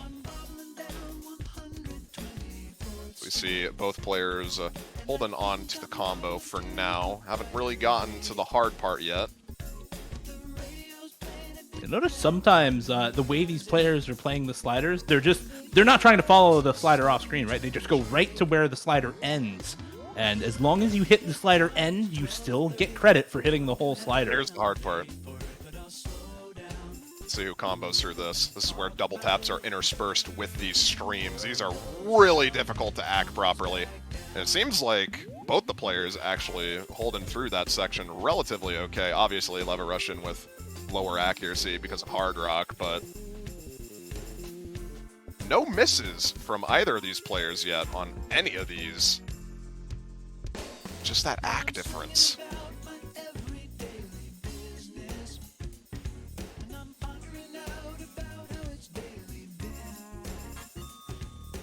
Oh, wow. That miss is so unfortunate for Lever Russian. Misses on just one of the normal alt parts, one of the circle streams in this map, and not able to hold on to the combo. It's just free real estate at this point for Malashevsky on this map. Just gets a bunch of free score now.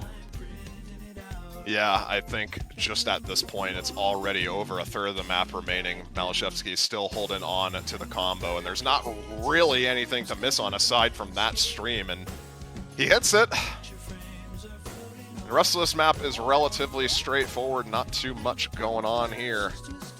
Yeah, since the map is over, well, since we know the result already, I kind of want to talk about a couple of funny things. So, already talked about how they hit these sliders, right? You don't have to follow the whole thing in OS. You just have to hit the start, any of the white dots the slider ticks in the middle, like on those sliders, and you have to hit the ending.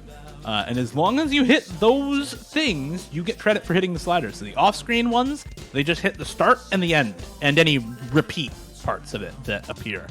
On Malashevsky's screen, see those 2 white circles at the top and the bottom? Yeah, those aren't supposed to be there. The map is just bugged because, again, it breaks the game client. So the hit circles that were supposed to appear for certain objects are just stuck, bugged on the screen forever during this map. Jesus. It's actually so funny. This map is hilarious. Fun fact, this is going to be Malashevsky's second FC, unless he just misses on the ending here. Nope. Second FC out of 3 maps so far. Yeah, he's that we've looking played. pretty good. Yeah, baby! That's what I've been waiting for. That's what it's all about. He is just... Well, he's showing why he's in the grand finals. I mean, the only map he hasn't FC'd so far is the literal unplayable Mazarin. Let that sink in. Just let it in your house. Let that sink in. He's FC'd 2 out of 3 maps, and the only reason he couldn't FC the other one is because it's unplayable. Hey man, don't say that. I think Aerson could FC it. Oh, true. It's his warm-up map. You can actually see the overlay starting to glitch out because of this map. We might need to change it. We might need to like abort this map and just change it real quick. Because it's actually like, it's erasing the simulation right now. The scriptwriters even put in a simulation for this tournament. That's so crazy. The production value is off the charts right now. No expense was spared, I'll tell you that much. And next up, gonna be C4, which is the double time speed map. About, actually, one of the more speedier maps in the pool. 290 BPM triples and bursts on this one. Nothing over 5 nodes, but you definitely need to be able to play pretty much any sort of speed map if you want to actually be doing well on this.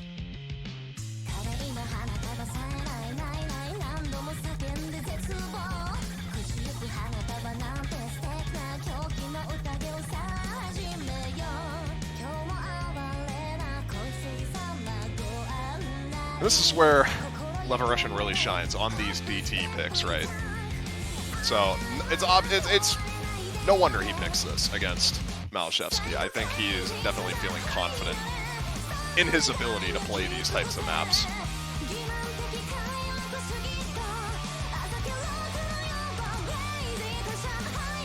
And we will see just what Malashevsky can put up in comparison. Yeah, on this one I don't think we're going to be seeing a full combo, though. I remember this one from the map pool showcase looking a little unreasonable to expect something like that.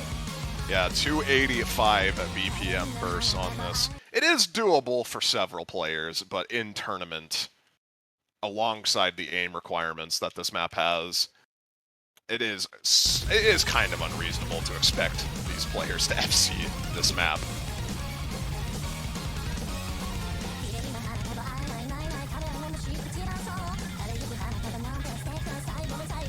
Just like that, Ristel not going to be FCing the 3rd map out of 4. Going to be slider breaking, I believe, on one of the jump sections. How is Leverussian holding an SS right now? Wait, hold on a sec. What?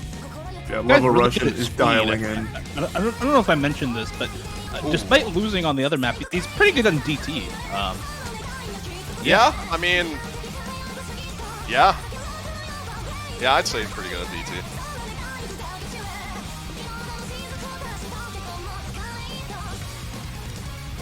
Gonna be missing on the tail end of that triple. Unlucky, but Bristol trades it shortly after on the 1/3 burst there, so will still be a pretty solid advantage for Leverussian, and the first advantage that we've seen him really have this entire match, because it's just been Bristol or Malashevsky literally FCing a map or that map. This is the one time that Leverussian has really looked pretty confident, really good actually. He is not doing bad right now at all. He is going in. Look at this accuracy. 97%, solid combo and everything. He's feeling it right now.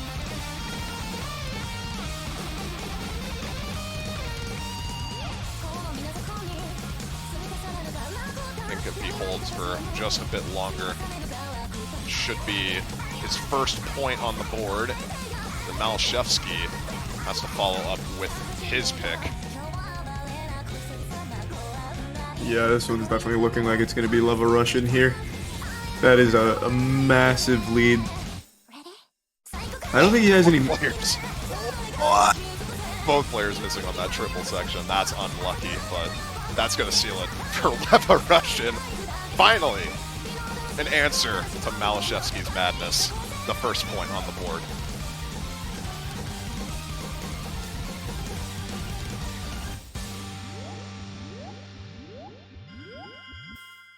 And that's just what he needs to get back into this. Yeah, that was a must-win right there from Leva Russian.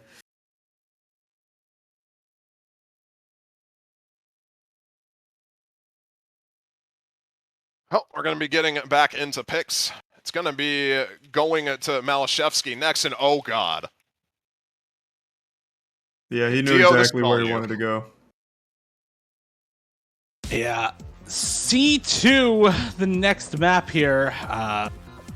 Imperial Paradise by Deramak. This is the low approach rate hidden map in the Pool C, and something that Malashevsky is just going to have such a good time of. If I'm remembering this map right, because it's been a while since I've actually looked at it, we haven't had Pool B at all this weekend. You're looking at really fast sliders and really wonky BPM changes all over the place. No, there is no BPM changes on that. I don't know why it says that the BPM is 1200. I think it's kind of broken, but what you're saying about sliders does remain true for this because, fun fact, with the new slider buff star rating rework, this map goes from the 6.85 that you see down there to almost 8.1 stars. Yeah, the super fast sliders are definitely something I remember from the showcase in this map. And you can see all the really big sliders are the fast ones. The slow sliders are all the small ones. The tiny sliders are the ones that slow down. So you've got super fast, super long sliders, and then weird patterning in the middle with really slow sliders to mess you up afterwards. Malashevsky with much better accuracy, but Leva Russian with better combo right now, so still in it for this map. Well, as you say that, he's going to be dropping the combo shortly after Malashevsky as well. Trading that drop. No one really getting a good combo on this right now. No one's really having a fun time. Oh man! No one is having my a fun god! time right now. Oh wow! That got real stinky over there for a second.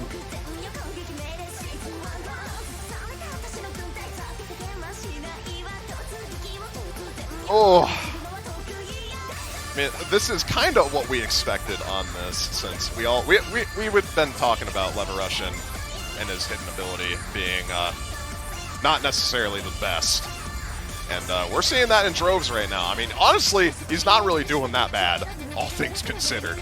But this map is just ridiculous, man. Yeah, this is a really tough ask for Leva Russian to be able to do well on, honestly.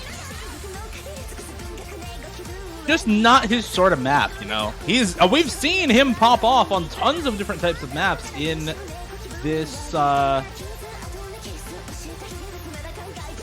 We've seen him pop off all over the place in this grand final so far, but just not on this type of map, because this kind of thing for him, not up his alley and already really difficult. You see Malashevsky, he's good at this type of map, still struggling to get above 150k right now. Like, if you think of a map, this is literally like this is a Malashevsky map. This is pretty much his skill set, hidden with weird gimmick stuff. That is what he's really good at, and like he's literally getting 150k. He has a B rank right now.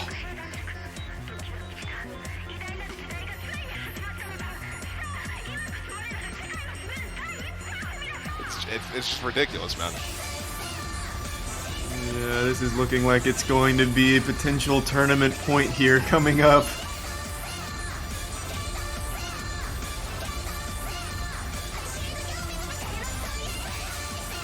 Well, Leverushin does get to answer with a pick of his own after this.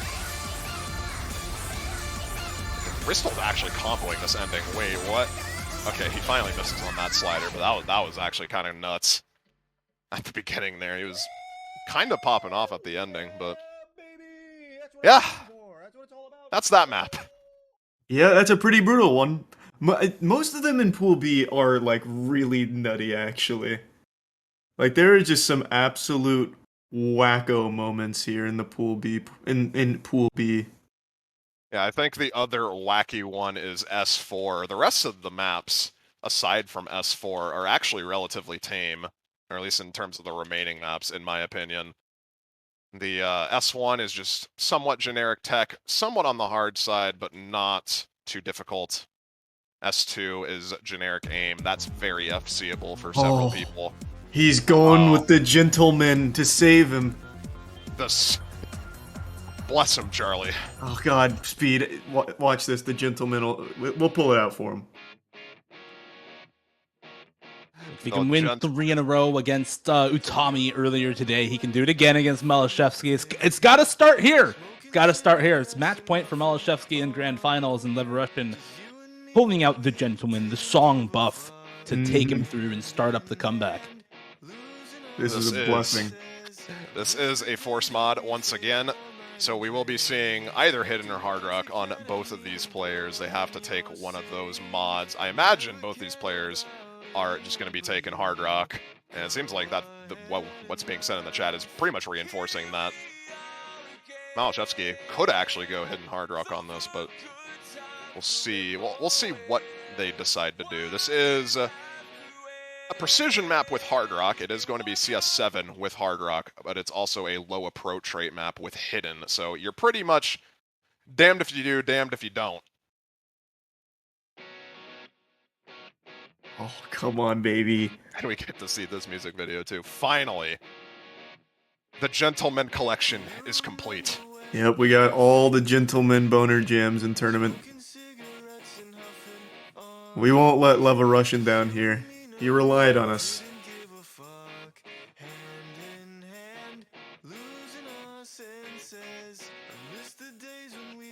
Early, look, no, that's the early miss method, okay? It's he misses fine. once at the start of the map to remove all of his nerfs.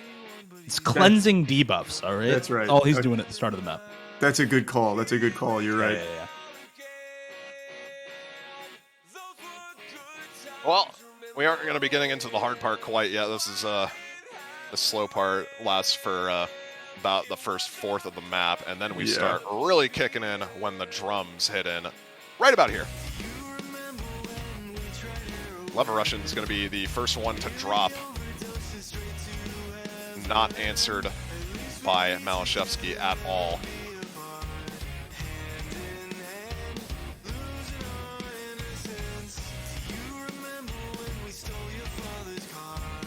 Slider breaks abound. The precision on this map is absolutely brutal, and it's taking Leverushin off guard. Meanwhile, Malashevsky is just having the time of his life right now, missing on that pattern. But Leverushin also trades it. Yeah. Oh no. I don't know. I think you're letting him down, Charlie. No, just wait. Since he picked the gentleman, he gets a bonus 100k to his score. Let's not forget that. True. Let's go. He's only 3k behind right now. He's so close. Yep, That's it's in striking true. distance. Yeah, It's actually true, though.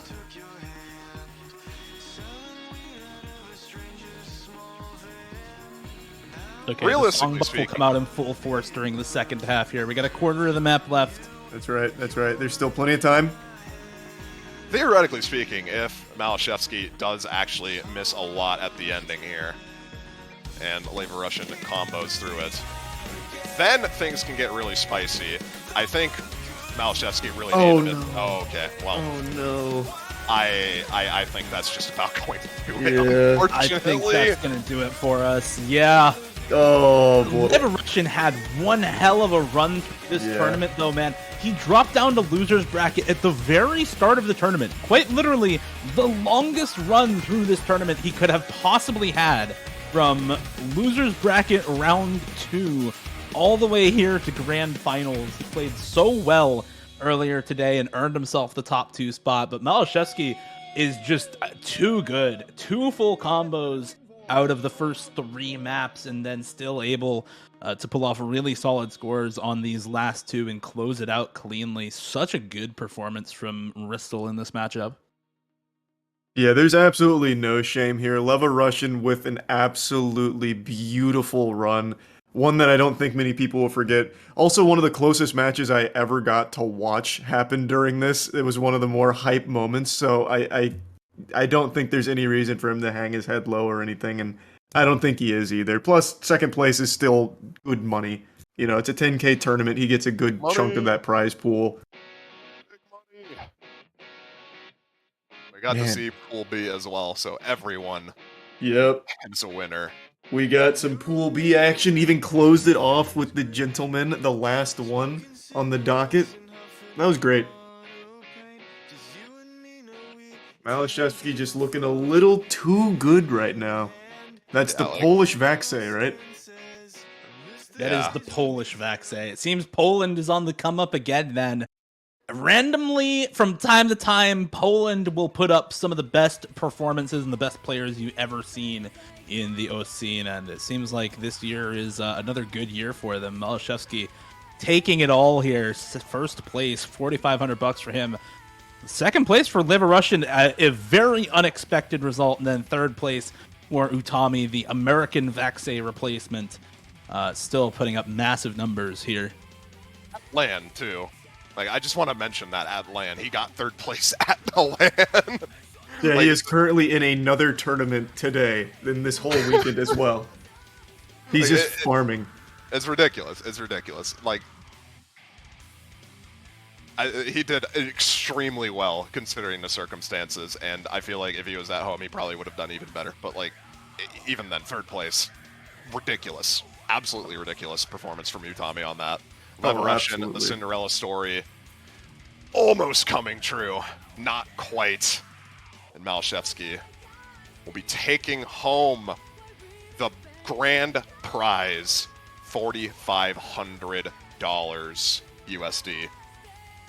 This was a great tournament, boys. Thank you for joining me in the casting booth. I mean, again, this was Fiery, Rage, and Dio. Please feel free to shout anything out that you'd like to. Honestly, I can't really think of anything, but Dio probably has some other stuff. Dio probably has some other stuff to think. I want to shout out all the other staff for this tournament who made everything possible here. The map pool staff, especially, for bringing us a bunch of bangers. The custom mappers for all of the Gentleman songs, for bringing us a bunch of solid songs throughout the custom tournament. maps were crazy, man. I love the custom map. A lot of the customs in this tournament were really, really cool. All the slider gimmick maps and stuff like that were really awesome. And then, I want to also shout out Charlie for hosting a massive OSU tournament and putting some investment into the OSU scene. Awesome. Yeah, like it's really this cool. literally would not happen. Like these viewerships would not happen without your support. Like you are. It is incredible how vital you are. I just want to stress that. Like, you have done so much for this scene in general, and it's crazy. It is. We all appreciate it. We seriously all appreciate it. I appreciate the kind words. The OSU community has always been super wholesome, and I've always loved rhythm games, so it just seems like the right rhythm game. It's just a lot of fun. There's a lot of versatility to it, and I think it's just a great thing to watch. So I'm glad people enjoyed watching it, and I really enjoyed hosting it. And yeah, hopefully OSU continues to grow. I mean, it's a huge weekend because the roundtable's also happening right now. So yeah. I think it's just on the come up right now.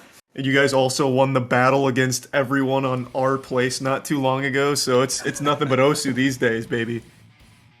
I agree, and I'm really excited to see what the scene has in the future for us, honestly.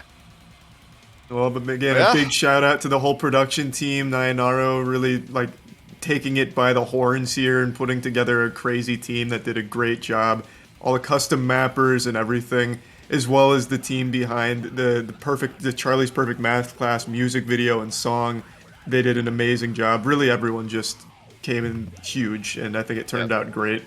And Miko as well with the custom song. Unfortunately, it was not played on stream, but I believe it was played in at least one match. So there's solace in that at the very least, but it was not played on stream, unfortunately. Yeah. We just didn't see Pool B until the very end, and it didn't last super long at the very end. Unfortunate.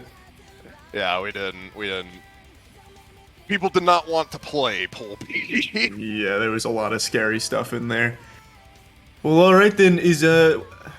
When does the roundtable start, Fiery? Because I can toss it over to them now. They I think are it's actually live right now. Yeah, I so think it's they're on a about to break, start. but Oh yeah, it starts in 6 minutes. So I'll raid into that again today. Again, All right. thank you guys so much for watching, and thanks everyone, casting, production, all of it. Thank you all, and have a great rest of your afternoon. See you, Charlie. Bye everyone. next time.